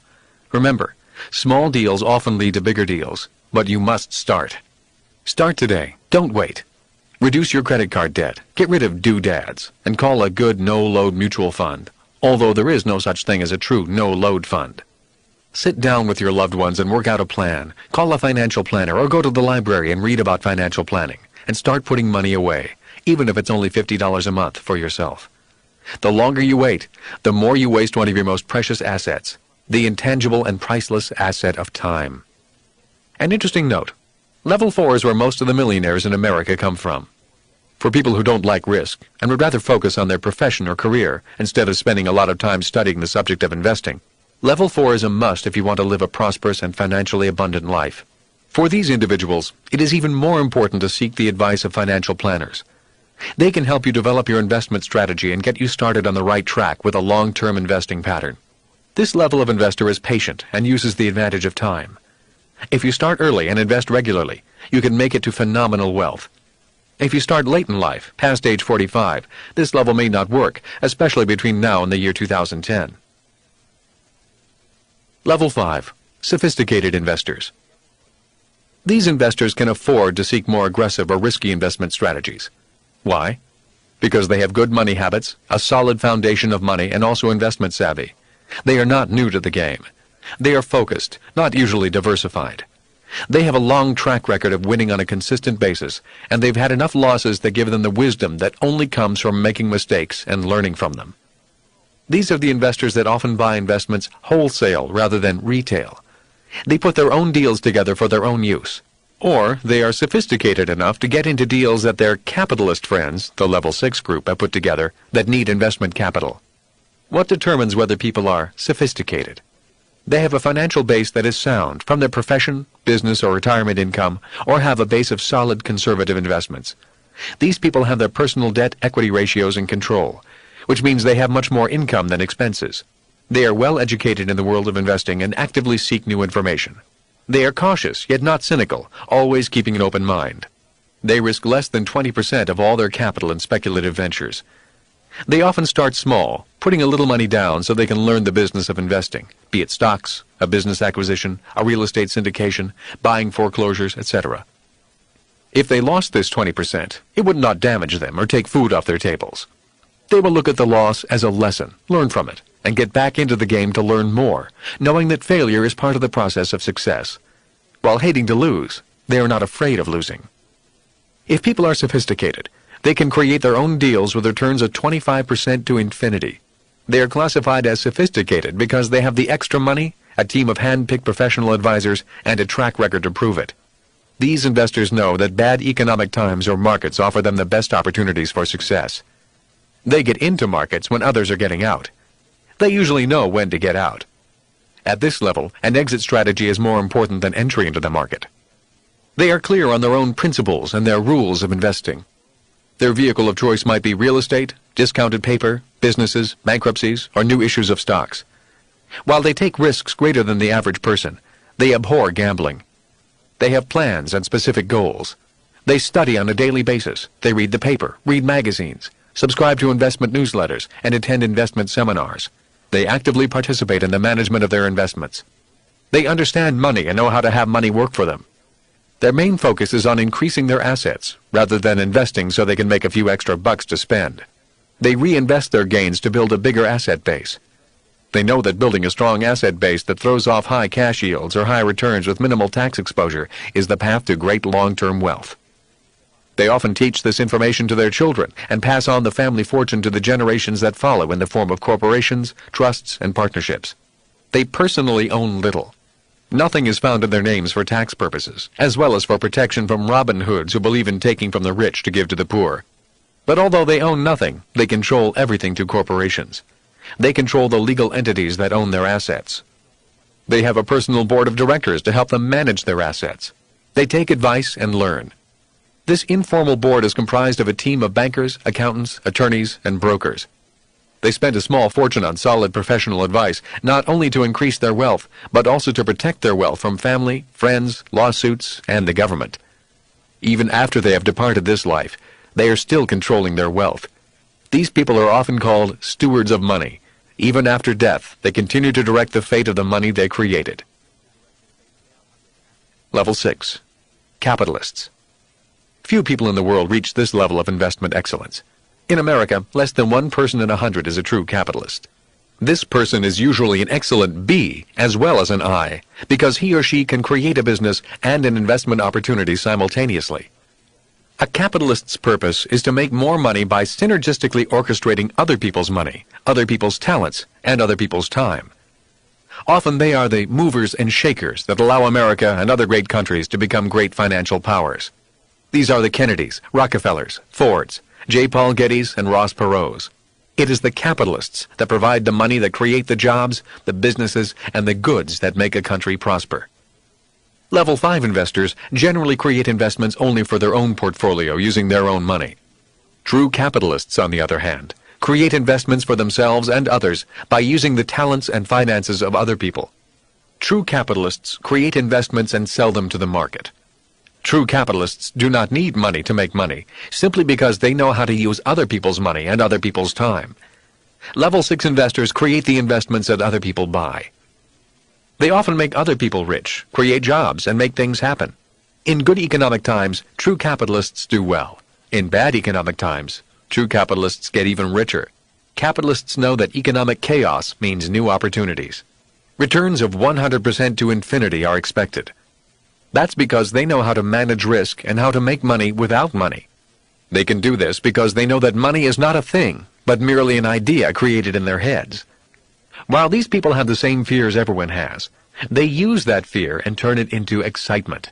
They convert fear into new knowledge and new wealth. Their game in life is the game of money making money. They love the game of money more than any other game. That's what makes them capitalists. If you are truly sincere about getting wealthy quickly, then you need to understand these 7 levels of investors. Each time you think about your investments, recognize your strengths and weaknesses. Do everything to understand and improve yourself. Only by identifying what is holding you back will you be on your path to reaching your goal of financial freedom. You cannot see money with your eyes. In late 1974, I purchased a small condominium on the fringes of Waikiki as one of my first investment properties. The price was $56,000 for a cute 2-bedroom, 1-bath unit in an average building. It was a perfect rental unit, and I knew it would rent quickly. I drove over to my rich dad's office, all excited about showing him the deal. He glanced at the documents, and in less than a minute he looked up and asked, "How much money are you losing a month?" "About $100 a month," I said. "Don't be foolish," Rich Dad said. "I haven't gone over the numbers, but I can already tell from the written documents that you're losing much more than that. And besides, why in the world would you knowingly invest in something that loses money?" "Well, the unit looked nice, and I thought it was a good deal. A little paint and the place would be as good as new," I said. "That doesn't justify knowingly losing money," smirked Rich Dad. "Well, my real estate agent said not to worry about losing money every month. He said that in a few years the price of this unit will double, and in addition, the government gives me a tax break on the money I lose. Besides, it was such a good deal that I was afraid someone else would buy it if I didn't." Rich Dad shook his head as he scanned the documents. On that day I learned more about money and investing than I had in all my previous 27 years of life. Rich Dad was happy that I'd taken the initiative and invested in a property, but I'd made some grave mistakes that could have been a financial disaster. However, the lessons I learned from that one investment have made me millions over the years. "It's not what your eyes see," said Rich Dad. "A piece of real estate is a piece of real estate. A company's stock certificate is a company's stock certificate. You can see those things. But it's what you cannot see that is important. It's the deal, the financial agreement, the market, the management, the risk factors, the cash flow, the tax laws, and 1,000 other things that make something a good investment or not." He then proceeded to tear the deal apart with questions. "Why would you pay such a high interest rate? What do you figure your return on the investment to be? How does this investment fit into your long-term financial strategy? What vacancy factor are you using? Have you figured in management costs? What percentage rate did you use to compute repairs? Did you know that the city has just announced it will be tearing up the roads in that area and changing the traffic pattern? A major thoroughfare will run right in front of your building. Residents are moving to avoid the year-long project. Did you know that? I know the market trend is up today, but do you know what is driving that trend? What happens if this place is not rented? And if it isn't, how long can you keep it afloat and yourself afloat? And again, what goes on in your head to make you think that losing money is a good deal? This really has me worried. It looked like a good deal, I said, deflated. Rich Dad smiled. I'm glad you took action, he said. Most people think, but never do. If you do something, you make mistakes, and it's from our mistakes that we learn the most. Remember that anything important cannot be really learned in the classroom. It must be learned by taking action, making mistakes, and then correcting them. That is when wisdom sets in. I felt a little better, and now I was ready to learn. Most people, said Rich Dad, invest 95% with their eyes and only 5% with their minds. Rich Dad went on to explain that people look at a piece of real estate or the name of a stock and often make their decision based on what their eyes see or what a broker tells them, or on a hot tip from a fellow worker. They often buy emotionally instead of rationally. That is why 9 out of 10 investors do not make money, said Rich Dad. While they do not necessarily lose money, they just do not make money. They just break even, making some and losing some. That's because they invest with their eyes and emotions rather than with their minds. Let's go back over this losing deal you just bought, and I will teach you how to turn it into a winning deal. I'll begin to teach your mind to see what your eyes cannot. The next morning, I went back to the real estate agent, rejected the agreement, and reopened negotiation. It was not a pleasant process, but I learned a lot. 3 days later, I returned to see my Rich Dad. The price had stayed the same. The agent got his full commission because he deserved it, but the terms of the investment were very different. By renegotiating the interest rate, payment terms, and the amortization period, instead of losing money, I was now certain of making a net profit of $80 per month, even after the management fee and an allowance for vacancy was factored in. I could even lower my rent and still make money if the market went bad. I would definitely raise the rent if the market got better. I estimated that you were going to lose at least $150 per month, said Rich Dad, probably more. If you had continued to lose $150 per month, based on salary and expenses, how many of these deals could you afford? Barely one, I replied. Most months, I do not have an extra $150. If I had done the original deal, I would have struggled financially every month, even after the tax breaks. I might have even had to take an extra job to pay for this investment. And now, how many of these deals at $80 positive cash flow can you afford? Asked Rich Dad. I smiled and said, as many as I can get my hands on. Rich Dad nodded in approval. Now go out there and get your hands on more of them. A few years later, the real estate prices in Hawaii did skyrocket. But instead of having only one property go up in value, I had 7 double in value. That is the power of a little financial intelligence. As my Rich Dad has said, the average person is 95% eyes and only 5% mind when they invest. If you want to become a professional on the B and I side of the quadrant, you need to train your eyes to see only 5% and your mind to see the other 95%. Rich Dad went on to explain that people who trained their minds to see money had tremendous power over people who did not. Train your brain to see money. So what is the first step in training your brain to see money? The answer is financial literacy. It begins with the ability to understand the words and the number systems of capitalism. The second step in training your brain to see money is to learn to recognize what real risk is. When people say to me that investing is risky, I simply say, investing is not risky. Being uneducated is risky. Investing is much like flying. If you've been to flight school and spent a number of years gaining experience, then flying is fun and exciting. But if you've never been to flight school, I would recommend leaving the flying to someone else. Bad advice is risky. Rich Dad firmly believed that any financial advice was better than no financial advice. He was a man with an open mind.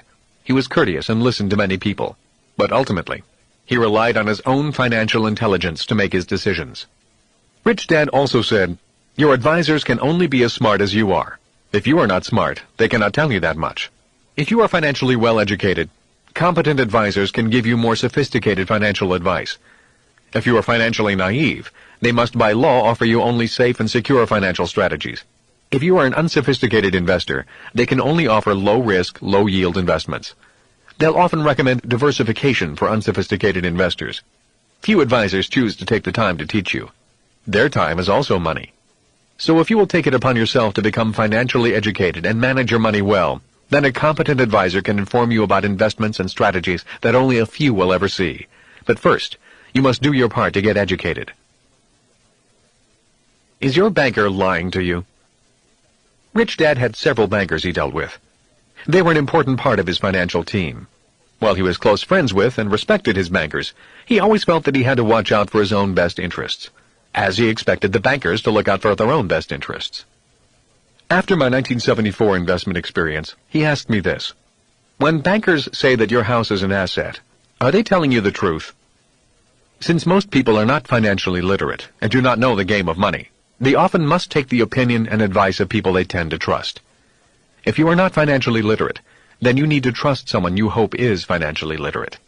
Many people invest or manage their money based on someone else's recommendations more than their own, and that is risky. The fact is, when bankers tell you your house is an asset, they're not really lying to you. They're just not telling you the whole truth. While your house is an asset, they simply do not say whose asset it is. For if you read financial statements, it is easy to see that your house is not your asset, it's the bank's asset. My Rich Dad's definitions of an asset and a liability are: an asset puts money into my pocket. A liability takes money out of my pocket. People on the left side of the quadrant do not really need to know the difference. Most of them are happy to feel secure in their jobs, have a nice house that they think they own, they feel proud of, and think they are in control of. Nobody will take it away from them as long as they make those payments, and make those payments they do. But people on the right side of the quadrant need to know the difference. To be financially literate and financially intelligent means being able to understand the big picture of money. Financially astute people know that your mortgage does not show up as an asset, but as a liability on your balance sheet. It shows up as an asset on the bank's balance sheet, not yours. That's B&I accounting. In accounting, you would show the value of your home as an asset and the mortgage as a liability. Also, an important point to note is that the value of your home is an opinion which fluctuates with the market, while your mortgage is a definite liability not affected by the market. For B&I accounting, however, the value of your home is not considered an asset because it does not generate cash flow. Many people ask me, what happens if I pay off my mortgage? Is my house an asset then? And my reply is, in most cases, the answer is still no. It's still a liability. There are several reasons for my answer. One is maintenance and general upkeep. Even if you own it free and clear, it still costs you money for repairs with after-tax dollars. A person in the B and I quadrants only includes property as an asset if it generates income through positive cash flow. But the main reason a house, even without a mortgage, is still a liability is because you still do not own it, really. The government still taxes you even if you own it. Just stop paying your property taxes and again you'll find out who really owns your property. What is your interest rate really? Rich Dad fought and negotiated tough for every single point of interest he paid. He asked me this question: when a banker tells you your interest rate is 8% per annum, is it really? I found out it's not if you learn to read numbers. Let's say you buy a $100,000 home, make a down payment of $20,000, and borrow the remaining $80,000 at 8% interest with a 30-year term from your bank. In 5 years, you will pay a total of $35,220 to the bank, $31,276 for interest, and only $3,944 for debt reduction. If you take the loan to term for 30 years, you will have paid $211,323 total principal and interest, less what you originally borrowed, $80,000. The total interest you will have paid, $131,323. By the way, that $211,323 does not include property taxes and insurance on the loan. Funny, $131,323 seems to be a little bit more than 8% of $80,000. It's more like 160% in interest over 30 years. As I said, they're not lying. They're just not telling you the whole truth. And if you cannot read numbers, you'd really never know. In the banking industry, a 7-year average is used as the life expectancy for a mortgage. That means banks expect the average person to buy a new house or refinance every 7 years. And that means, in this example, they expect to get their original $80,000 back every 7 years, plus $43,291 in interest. And that's why it is called a mortgage, which comes from the French word mortir, or agreement until death. The reality is that most people will continue to work hard, get pay raises, and buy new houses with new mortgages. On top of that, the government gives a tax break to encourage taxpayers to buy more expensive houses, which will mean higher property taxes for the government. And let's not forget the insurance that every mortgage company requires you to pay on your mortgage. Every time I watch television, I see commercials where professional baseball and football players smile and tell you to take all your credit card debt and roll it into a bill consolidation loan. That way, you can pay off all those credit cards and carry a new loan at a lower interest rate. Then they tell you why it's financially intelligent to do this. A bill consolidation loan is a smart move on your part because the government will give you a tax deduction for the interest payments you make on your home mortgage. Viewers, thinking they see the light, run down to their finance company, refinance their houses, pay off their credit cards, and feel intelligent. A few weeks later, they're shopping and see a new dress, realize their kid needs a new bicycle, or they need to take a vacation because they're exhausted. They just happen to now have a clean credit card. Or they suddenly receive a new credit card in the mail because they paid off the other. They have excellent credit, they pay their bills, and their little heart goes pitter-pat and they say to themselves, "Oh, go on, you deserve it. You can pay it off a little every month." Emotions overpower logic, and the clean new credit card comes out of hiding. What about savings? Are they assets? Now, your savings really are assets. That's the good news. But again, if you read financial statements, you will see the total picture. While it is true that your savings and checkbook balance show up in the asset column of your balance sheet, they are carried on your bank's balance sheet as liabilities. Why is your savings and checkbook balance a liability to banks? They have to pay you interest for your money, and it costs them money to safeguard it. You get a tax break for buying a house and going into debt, but you do not get a tax break for saving money. Have you ever wondered why? I do not have the exact answer, but I can speculate. One big reason is because your savings are a liability to banks. Why would they ask the government to pass a law that would encourage you to put money in their bank, money that would be a liability to them? Banks really do not need your savings. They don't need much in deposits because they can magnify money at least 10 times. If you put a single $1 note in the bank, by law, the bank can lend out $10, and, depending on the reserve limits imposed by the central bank, possibly as much as $20. That means your single $1 suddenly becomes $10 or more. It's magic. On top of that, the bank might pay you only 5% interest on that $1. You as a consumer feel secure because the bank is paying you some money on your money. Banks see this as good customer relations, because if you have savings with them, you may come in and borrow from them. They want you to borrow, because they can then charge 9% or more to you on what you borrow. While you may make 5% on your $1, the bank can make 9% or more on the $10 of debt your single dollar has generated. Recently, I received a new credit card that advertised 8.9% interest.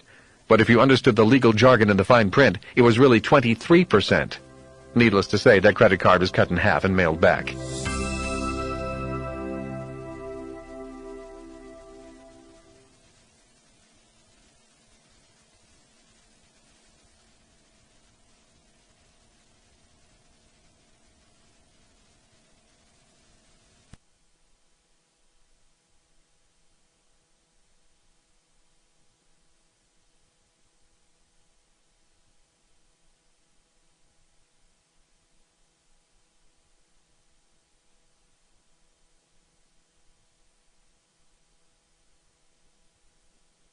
In 1974, my rich dad was upset because the game was played against me and I did not know it.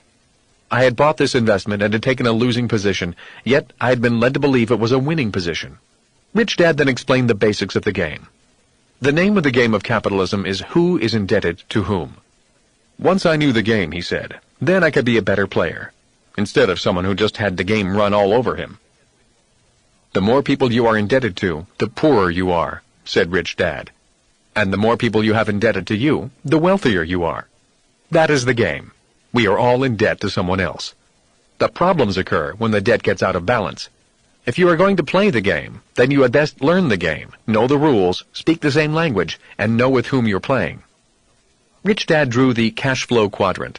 He asked, if you're going to play the money game, which team do you want to be on? The E's, S's, B's, or I's?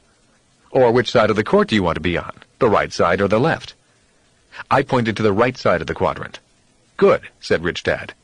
That is why you can't go out there to play the game and believe some sales agent when he tells you that to lose $150 a month for 30 years is a good deal, because the government will give you a tax break for losing money, and he expects the price of real estate to go up. You simply cannot play the game with that mindset. While those opinions might come true, that is just not the way the game is played on the right side of the quadrant. Somebody is telling you to get into debt, take all the risks, and pay for it. People on the left side think that is a good idea, but not the people on the right. Look at it my way, said Rich Dad. You're willing to pay $56,000 for this condo in the sky. You're signing for the debt. You take the risk. The tenant pays less in rent than what it costs to live there. So you are subsidizing that person's housing. Does that make sense to you? I shook my head. No. This is the way I play the game, said Rich Dad. From now on, if you take on debt and risk, then you should get paid. Got that? I nodded my head. Making money is common sense, said Rich Dad. It's not rocket science. But, unfortunately, when it comes to money, common sense is uncommon. It was then that Rich Dad gave me an important rule that he has always used. Your profit is made when you buy, not when you sell. Rich Dad had to be certain that whatever debt or risk he took on, it had to make sense from the day he bought it. It had to make sense if the economy got worse, and it had to make sense if the economy got better. He never bought on tax tricks or crystal ball forecasts of the future. A deal had to make sound economic sense in good times and in bad. I was beginning to understand the game of money as he saw it.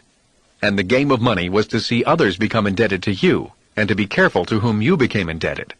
Today I still hear his words. If you take on risk and debt, make sure you get paid for it.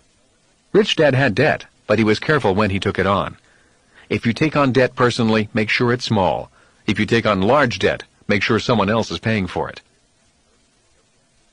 The importance of facts versus opinions. Rich Dad continued his lesson. If you want to be successful on the right side, when it comes to money, you've got to know the difference between facts and opinions. You cannot blindly accept financial advice the way people on the left side do. You must know the numbers. You must know the facts. And numbers tell you the facts. Your financial survival depends upon facts, not some friend or advisor's wordy opinions. Most people struggle financially because they spend their lives using opinions rather than facts when making financial decisions. Opinions such as, your house is an asset. The price of real estate always goes up. It takes money to make money. You should diversify your portfolio. You have to be dishonest to be rich. Investing is risky. Play it safe. The point is, most people's lives are determined by their opinions rather than the facts. For a person's life to change, they first need to change their opinions, then start looking at the facts. If you can read financial statements, you will be able to see the facts not only of a company's financial success. If you can read financial statements, you can tell immediately how an individual is doing, rather than going by your or somebody else's opinions.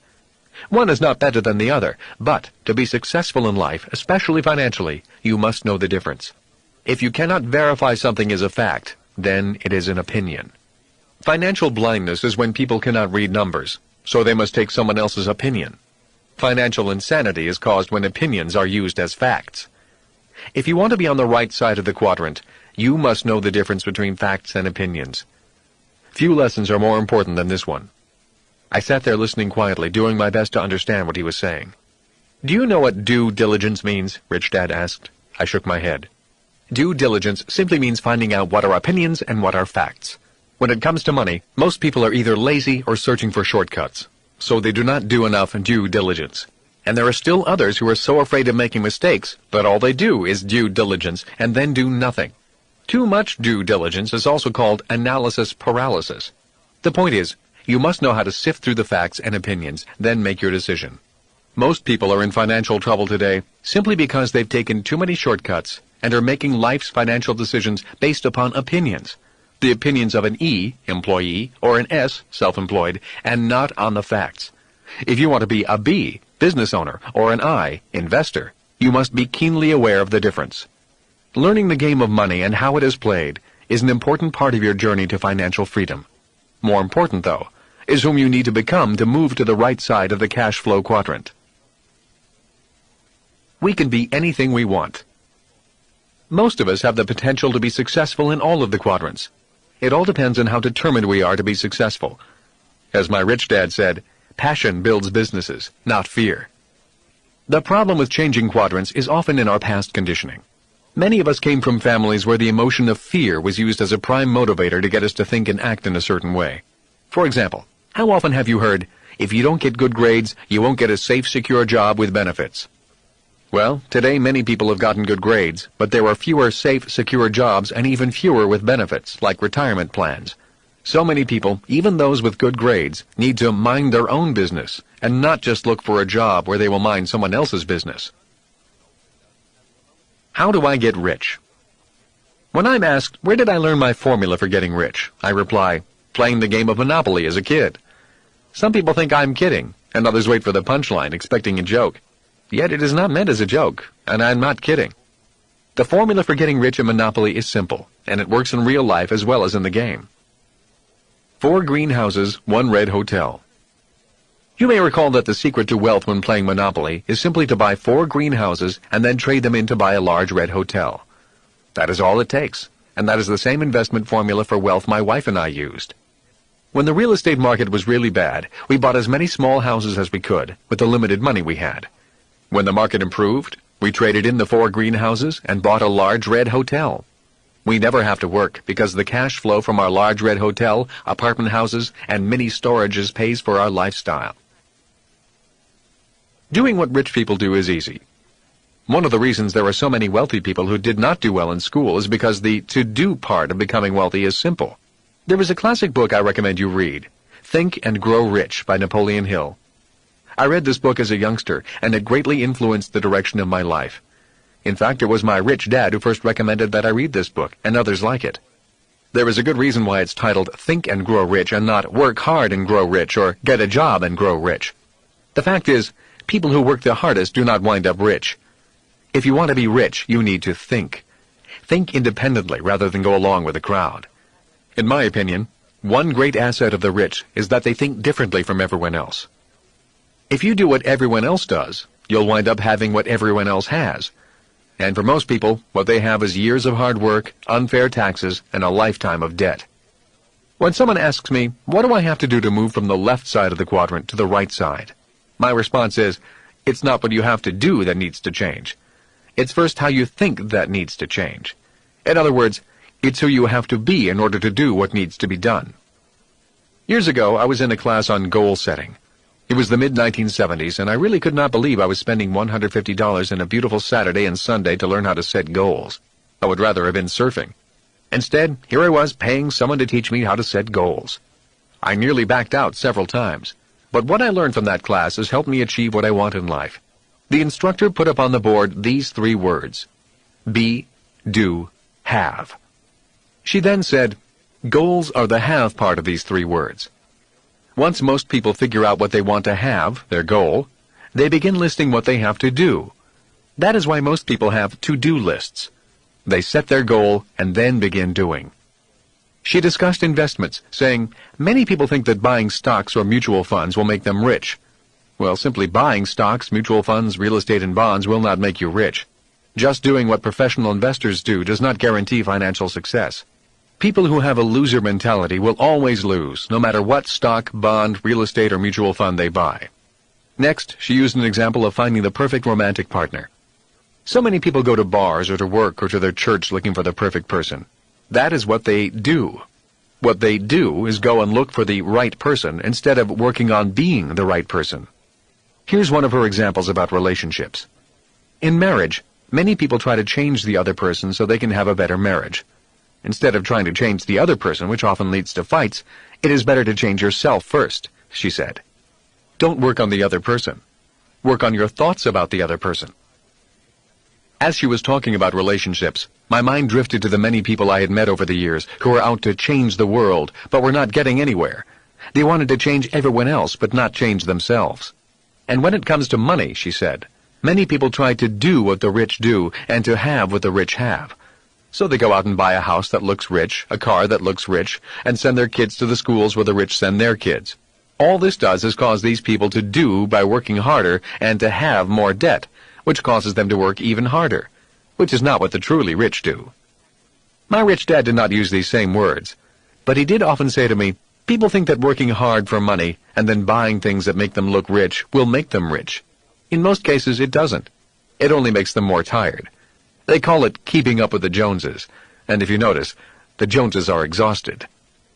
During that weekend class, much of what my rich dad had been telling me began to make more sense.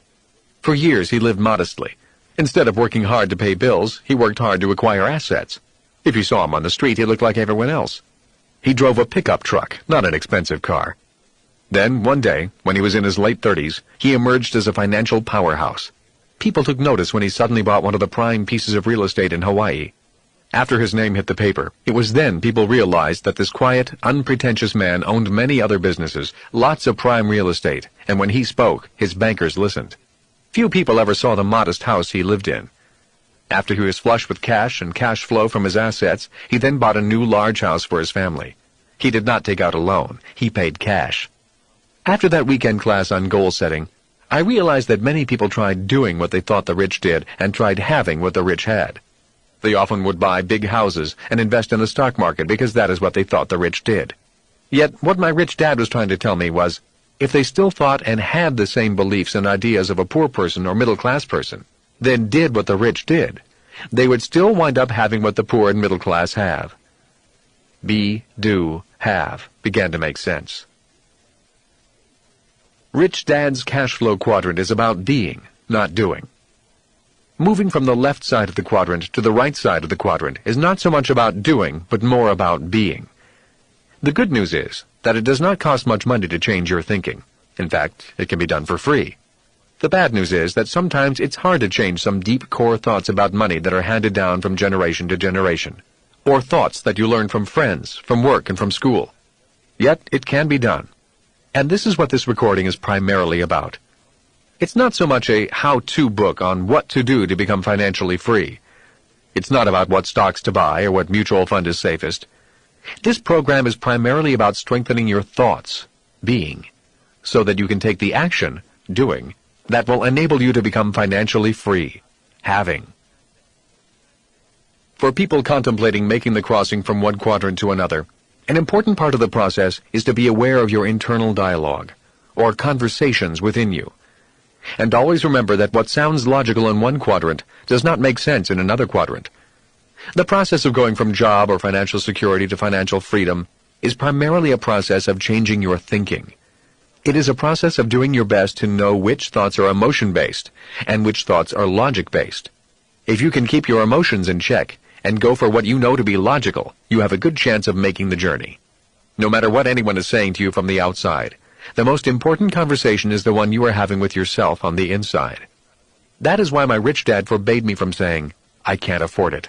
I can't do that. Play it safe. Don't lose money. Rich Dad firmly believed that what we said to ourselves at our core became our reality. That is why I suspect that for people who struggle financially, their emotions often do the talking and run their lives. If they are emotionally based thoughts, they are powerful. The good news is that they can be changed with the support of new friends, new ideas, and a little time. People who are not able to control their fear of losing should never invest on their own. They are best served by turning that job over to professionals and not interfering with them.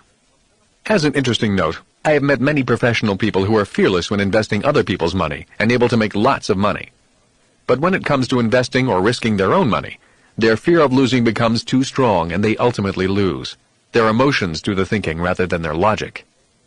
I have also met people who can invest their money and win constantly, but lose their calm when other people ask them to invest money for them. The making and losing of money is an emotional subject. Rich Dad always said, to be successful as an investor or business owner, you have to be emotionally neutral to winning and losing. Winning and losing are just part of the game. The laws. Understanding the laws and market forces is vital to financial success.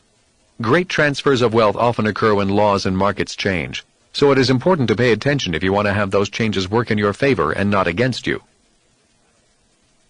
We are entering an era of tremendous change and opportunity. For some people, it will be the best of times, and for others, it will be the worst of times. Education is more important than ever before, but we need to teach people to think a little further than just looking for a secure job and expecting the company or the government to look after them once their working days are through. That is an industrial age idea, and we aren't there anymore. The rules have changed. One advantage of living in a free society is the freedom to make choices. In my opinion, there are two big choices: the choice of security and the choice of freedom. If you choose security, there is a huge price to pay for that security in the form of excessive taxes and punishing interest payments. If you choose freedom, then you need to learn the whole game and then play the game. It is your choice from which quadrant you want to play the game. In 1943, the U.S. began taxing all working Americans via payroll deduction. In other words, the government got paid before people in the E, employee quadrant, got paid. Anyone who was purely an E had little escape from the government. It also meant that instead of only the rich being taxed, which was the hope of the 16th Amendment, it now meant everyone on the left side of the quadrant got taxed, rich or poor. But the lowest paid in America today pay more in taxes as a percentage of total income than the rich and the middle class. In 1986, the Tax Reform Act went after the highly paid professionals in the S quadrant. The act specifically listed doctors, lawyers, architects, dentists, engineers, and other such professions, and made it difficult, if not impossible, for them to shelter their income the way the rich can do in the B and I quadrants. These professionals were forced to operate their businesses through S corporations instead of through C corporations, or pay a tax penalty. Income for these highly compensated professionals is then passed through the S corporation and taxed at the highest individual tax rate possible. They don't have the opportunity to shelter their income through deductions allowed to a C corporation. And at the same time, the law was changed to force all S corporations to have a calendar year end. This again forced all income to be taxed at the highest rate. When I was discussing these changes recently with my personal CPA, she reminded me that the biggest shock to newly self-employed people generally comes at the end of their first year when they realize that the biggest tax they are paying is a self-employment tax. This tax is double for the S's over what they paid as E's, and it is calculated on income before the individual can deduct any itemized deductions or personal exemptions. It is possible for a self-employed person to have no taxable income, yet still owe self-employment tax. Corporations, on the other hand, do not pay self-employment tax. The 1986 Tax Reform Act also effectively pushed the E's and S's of America out of real estate as an investment and into paper assets, such as stocks and mutual funds, basing their future financial well-being upon paper assets subject to the ups and downs of the market. After the 1986 Tax Reform Act, the rich continue to earn more, work less, pay less taxes, and enjoy greater asset protection by using the formula my rich dad gave me 40 years ago. Build a business and buy real estate. Make a lot of money via C corporations and shelter your income through real estate. While millions upon millions of Americans work, pay more and more taxes, and then pour billions each month into mutual funds, the rich are quietly selling the shares of their C corporations, making them even richer, and then buying billions in investment real estate. As we progress further and further away from the industrial age and into the information age, we all need to continue to gather information from different quadrants. In the information age, quality information is our most important asset. As Eric Hoffer once said, "In times of change, learners inherit the earth, while the learned find themselves beautifully equipped to deal with a world that no longer exists." Remember that everyone's financial situation is different. That is why I always recommend that you seek out the best professional and financial advice you can find. For example, while a C corporation may work well in some instances, it does not work well in all instances. Even on the right side of the quadrant, occasionally an S corporation is appropriate. Also, remember that there are different advisors for the rich, the poor, and the middle class, just as there are different advisors for people who earn their money on the right side and on the left. Also consider seeking advice from people who already are where you want to go. Never do business or investing for tax reasons. A tax break is an extra bonus for doing things the way the government wants. It should be a bonus, not the reason. And if you are not a U.S. citizen, this advice remains the same. Our laws may be different, yet the principles of seeking competent advice remain the same. People on the right side operate very similarly throughout the world. How to become a successful business owner and investor. Most of us have heard the saying, "A journey of 1,000 miles begins with a single step." I would like to modify that statement a little. Instead, I would say, "A journey of 1,000 miles begins with a baby step." I emphasize this because I've seen too many people attempt to take the great leap forward instead of taking baby steps. Long-term financial success is not measured in how big your stride is. Long-term financial success is measured in the number of steps, in which direction you're moving, and in numbers of years. In reality, that is the formula for success or failure in any endeavor. When it comes to money, I have seen too many people, myself included, attempt to do too much with too little, and then crash and burn. In other words, you go from baby steps to walking and then to running. This is the path I recommend. For people who want to be successful in the information age, the faster they begin to develop their financial intelligence and emotional intelligence, the faster they will feel more financially secure and find financial freedom. Today, when people say, "Don't work hard, work smart," they do not mean work smart in the E or S quadrants. They actually mean working smart in the B or I quadrants. That is information age thinking, which is why financial intelligence and emotional intelligence are so vital today and will be vital in the future. So what is the answer? Obviously, my answer is to re-educate yourself like a rich person, not a poor or middle-class person. In other words, to think and look at the world from the B or I quadrant. However, the solution is not as simple as going back to school and taking a few courses. To be successful in the B or I quadrant requires financial intelligence, systems intelligence, and emotional intelligence. These things cannot be learned in school. The reason these intelligences are hard to learn is because most adults are wired to the hard work and spend mode of life. They feel financial anxiety, so they hurry off to work and work hard. They come home and hear about the stock market going up and down.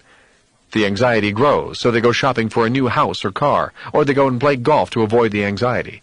The problem is that the anxiety returns on Monday morning. People often ask me how to get started thinking like a rich person. I always recommend starting small and seeking education. If people are serious about learning and retraining themselves to think like a rich person, I recommend my patented board game, Cashflow. I created the game to help people improve their financial intelligence. It gives people the mental, physical, and emotional training required to allow them to make the gradual change from thinking like a poor or middle-class person to thinking like a rich person. Cash flow, not money, relieves anxiety. Financial struggle and poverty are really financial anxiety problems. They are mental and emotional loops that keep people stuck in what I call the rat race. Unless the mental and emotional hooks are broken, the pattern remains intact. I worked with a banker a few months ago on breaking his pattern of financial struggle. I'm not a therapist, but I have had experience in breaking my own financial habits instilled by my family. The banker makes more than $120,000 a year, but is always in some sort of financial trouble.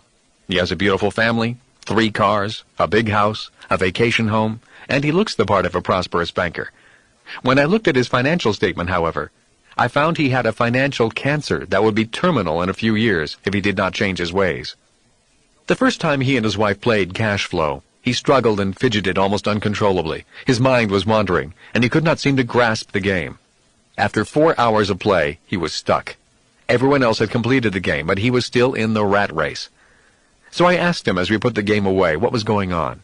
His only answer was that the game was too hard, too slow, and too boring. I then reminded him of what I had told him before the game started, that all games are reflections of the people playing. In other words, a game is like a mirror that allows you to look at yourself. That statement angered him, so I backed off, and I asked if he was still committed to getting his financial life in order. He said he was still committed, so I invited him and his wife, who loved the game, to come and play again with an investment group I was coaching. A week later, he showed up, reluctantly. This time, a few lights began to go on inside his head. He still did not finish the game after 4 hours, but he was beginning to learn. As he left this time, he invited himself back. By the 3rd meeting, he was a new man. He was now in control of the game, his accounting, and his investments. His confidence soared, and this time he successfully exited the rat race and was on the fast track. This time, as he left, he purchased the game and said, "I'm going to teach my kids." By the 4th meeting, he told me his own personal expenses were down, he had changed his spending habits and cut up several credit cards, and he was now taking an active interest in learning to invest and build his asset column. His thinking was now on track to make him an information age thinker. By the 5th meeting, he purchased Cashflow 202, which is the advanced game for people who have mastered the original Cashflow 101. He was now reading and eager to play the fast and risky game that true B's and I's play. The best news is that he had taken control of his financial future. He had re-educated himself not only mentally, but also, more importantly, emotionally, via the power of the repetitive learning process that comes from a game. The 7 steps to finding your financial fast track. In step 1, you need to mind your own business. Gather together your financial data, including your income, your expenses, your assets, and your liabilities. Get organized using a computer spreadsheet or just a simple piece of paper. By looking at your financial data, you can easily begin to see how you've been programmed from an early age to mind everyone else's business and ignore your own. Remember, your liabilities are your banker's business, while your assets are yours. In order to get where you want to go, you need to know where you are. This is the first step to take control of your life and spend more time minding your own business. Next, set financial goals. Set a long-term financial goal for where you want to be in 5 years, and a smaller, short-term financial goal for where you want to be in 12 months. The smaller goal is a stepping stone along the way to your 5-year goal. Be sure your goals are realistic and attainable. For instance, try to cut your debt by a specific amount while increasing your cash flow from assets or passive income. When you establish your 5-year financial goals, do the same thing but take the long view.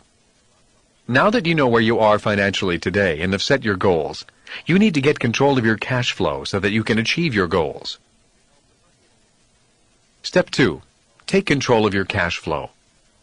After deciding to mind your own business, the next step as the CEO of the business of your life is to take control of your cash flow. The primary reason most people have money problems is that they were never schooled in the science of cash flow management. People work very hard thinking that more money will solve their financial problems. But as my rich dad often said, more money will not solve the problem if cash flow management is the problem. When you review your financial statements, determine which quadrant of the cash flow quadrant you receive your income from today. Then, determine which quadrant you want to receive the bulk of your income from in 5 years. At this point, you can begin establishing your cash flow management plan. Here are some rules. Pay yourself first.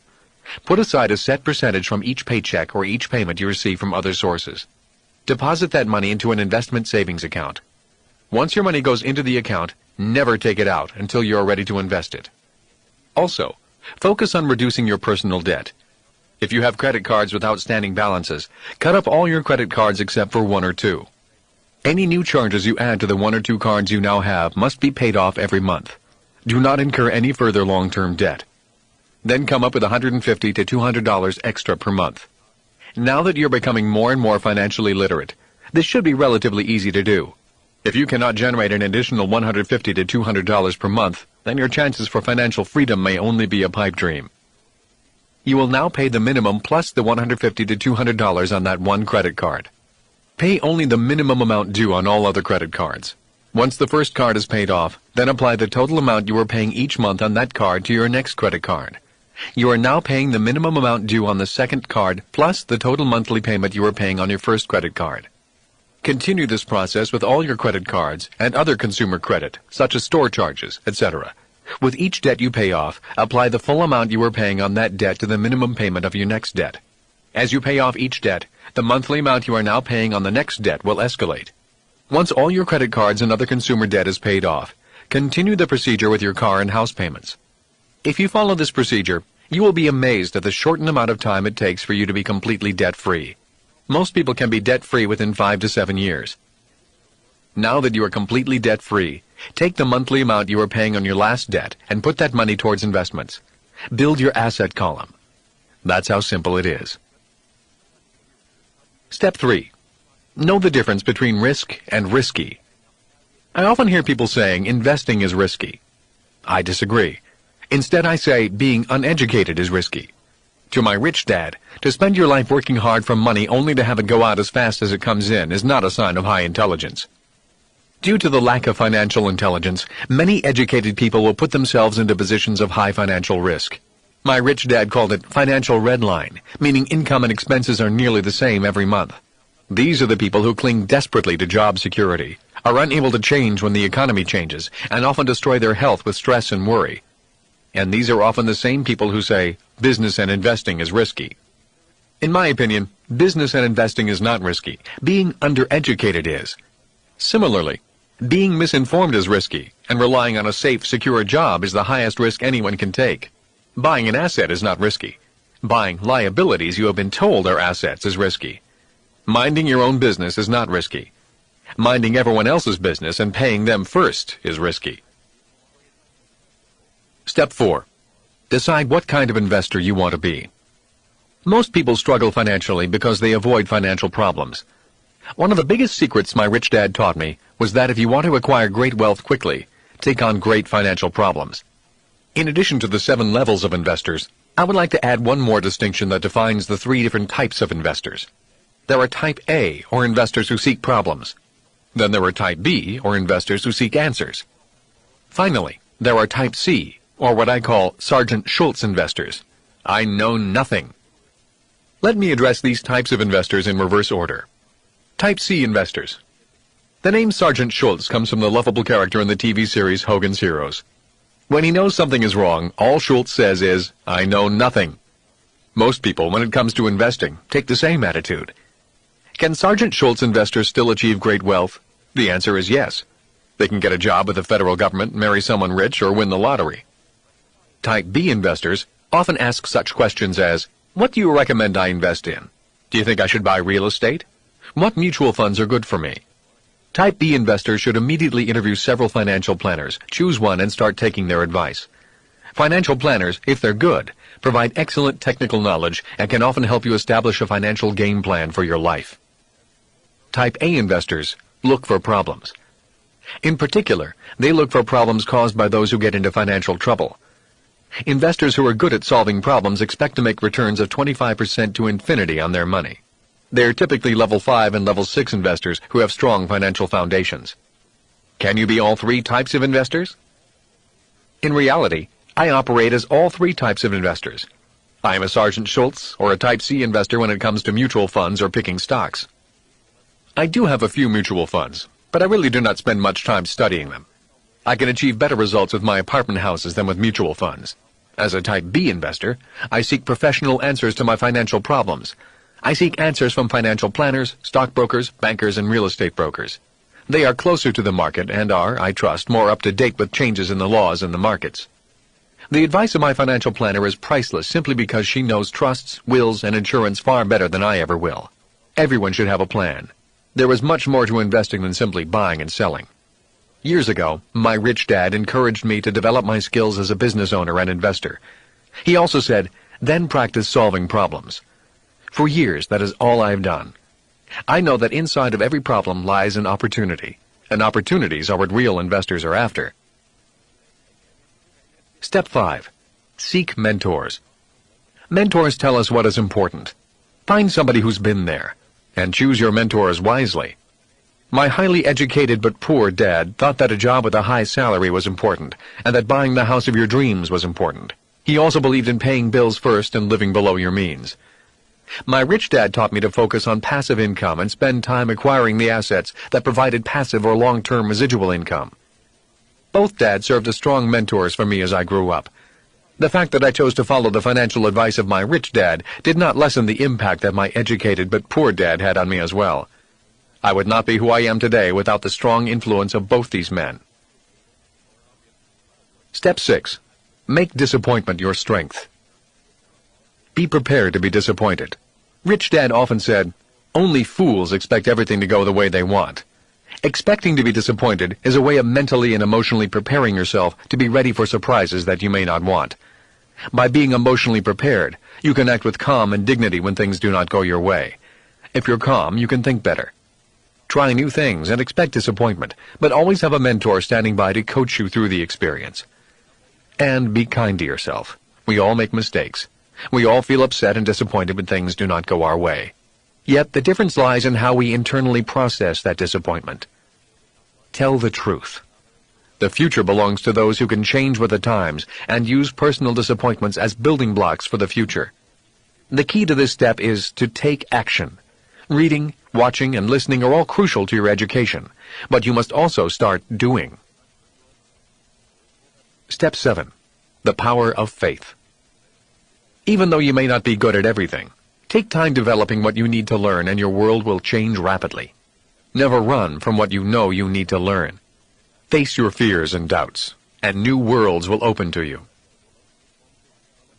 Using these 7 steps, my wife and I were able to move from being homeless to being financially free in a few short years. I trust they can assist you in charting your own course to financial freedom. To do that, you need to be true to yourself. If you are not yet a long-term investor, get yourself there as fast as you can. Sit down and take control of your spending habits. Minimize your debt and liabilities. Live within your means, and then increase your means. The reason I've introduced you to the Cashflow Quadrant is to offer you different glimpses into who you are, what your interests may be, and who you ultimately may become. Anyone can find his or her own unique path to the financial fast track, regardless of which quadrant they operate from. Yet it is up to you to find your own path. Remember, your boss's job is to give you a job. It's your job to make yourself rich. In the end, you must mind your own business. Once you make that commitment, life really does get easier and easier. Minding your business is not hard to do. It's just common sense. Believe in yourself and start today on your path to financial freedom.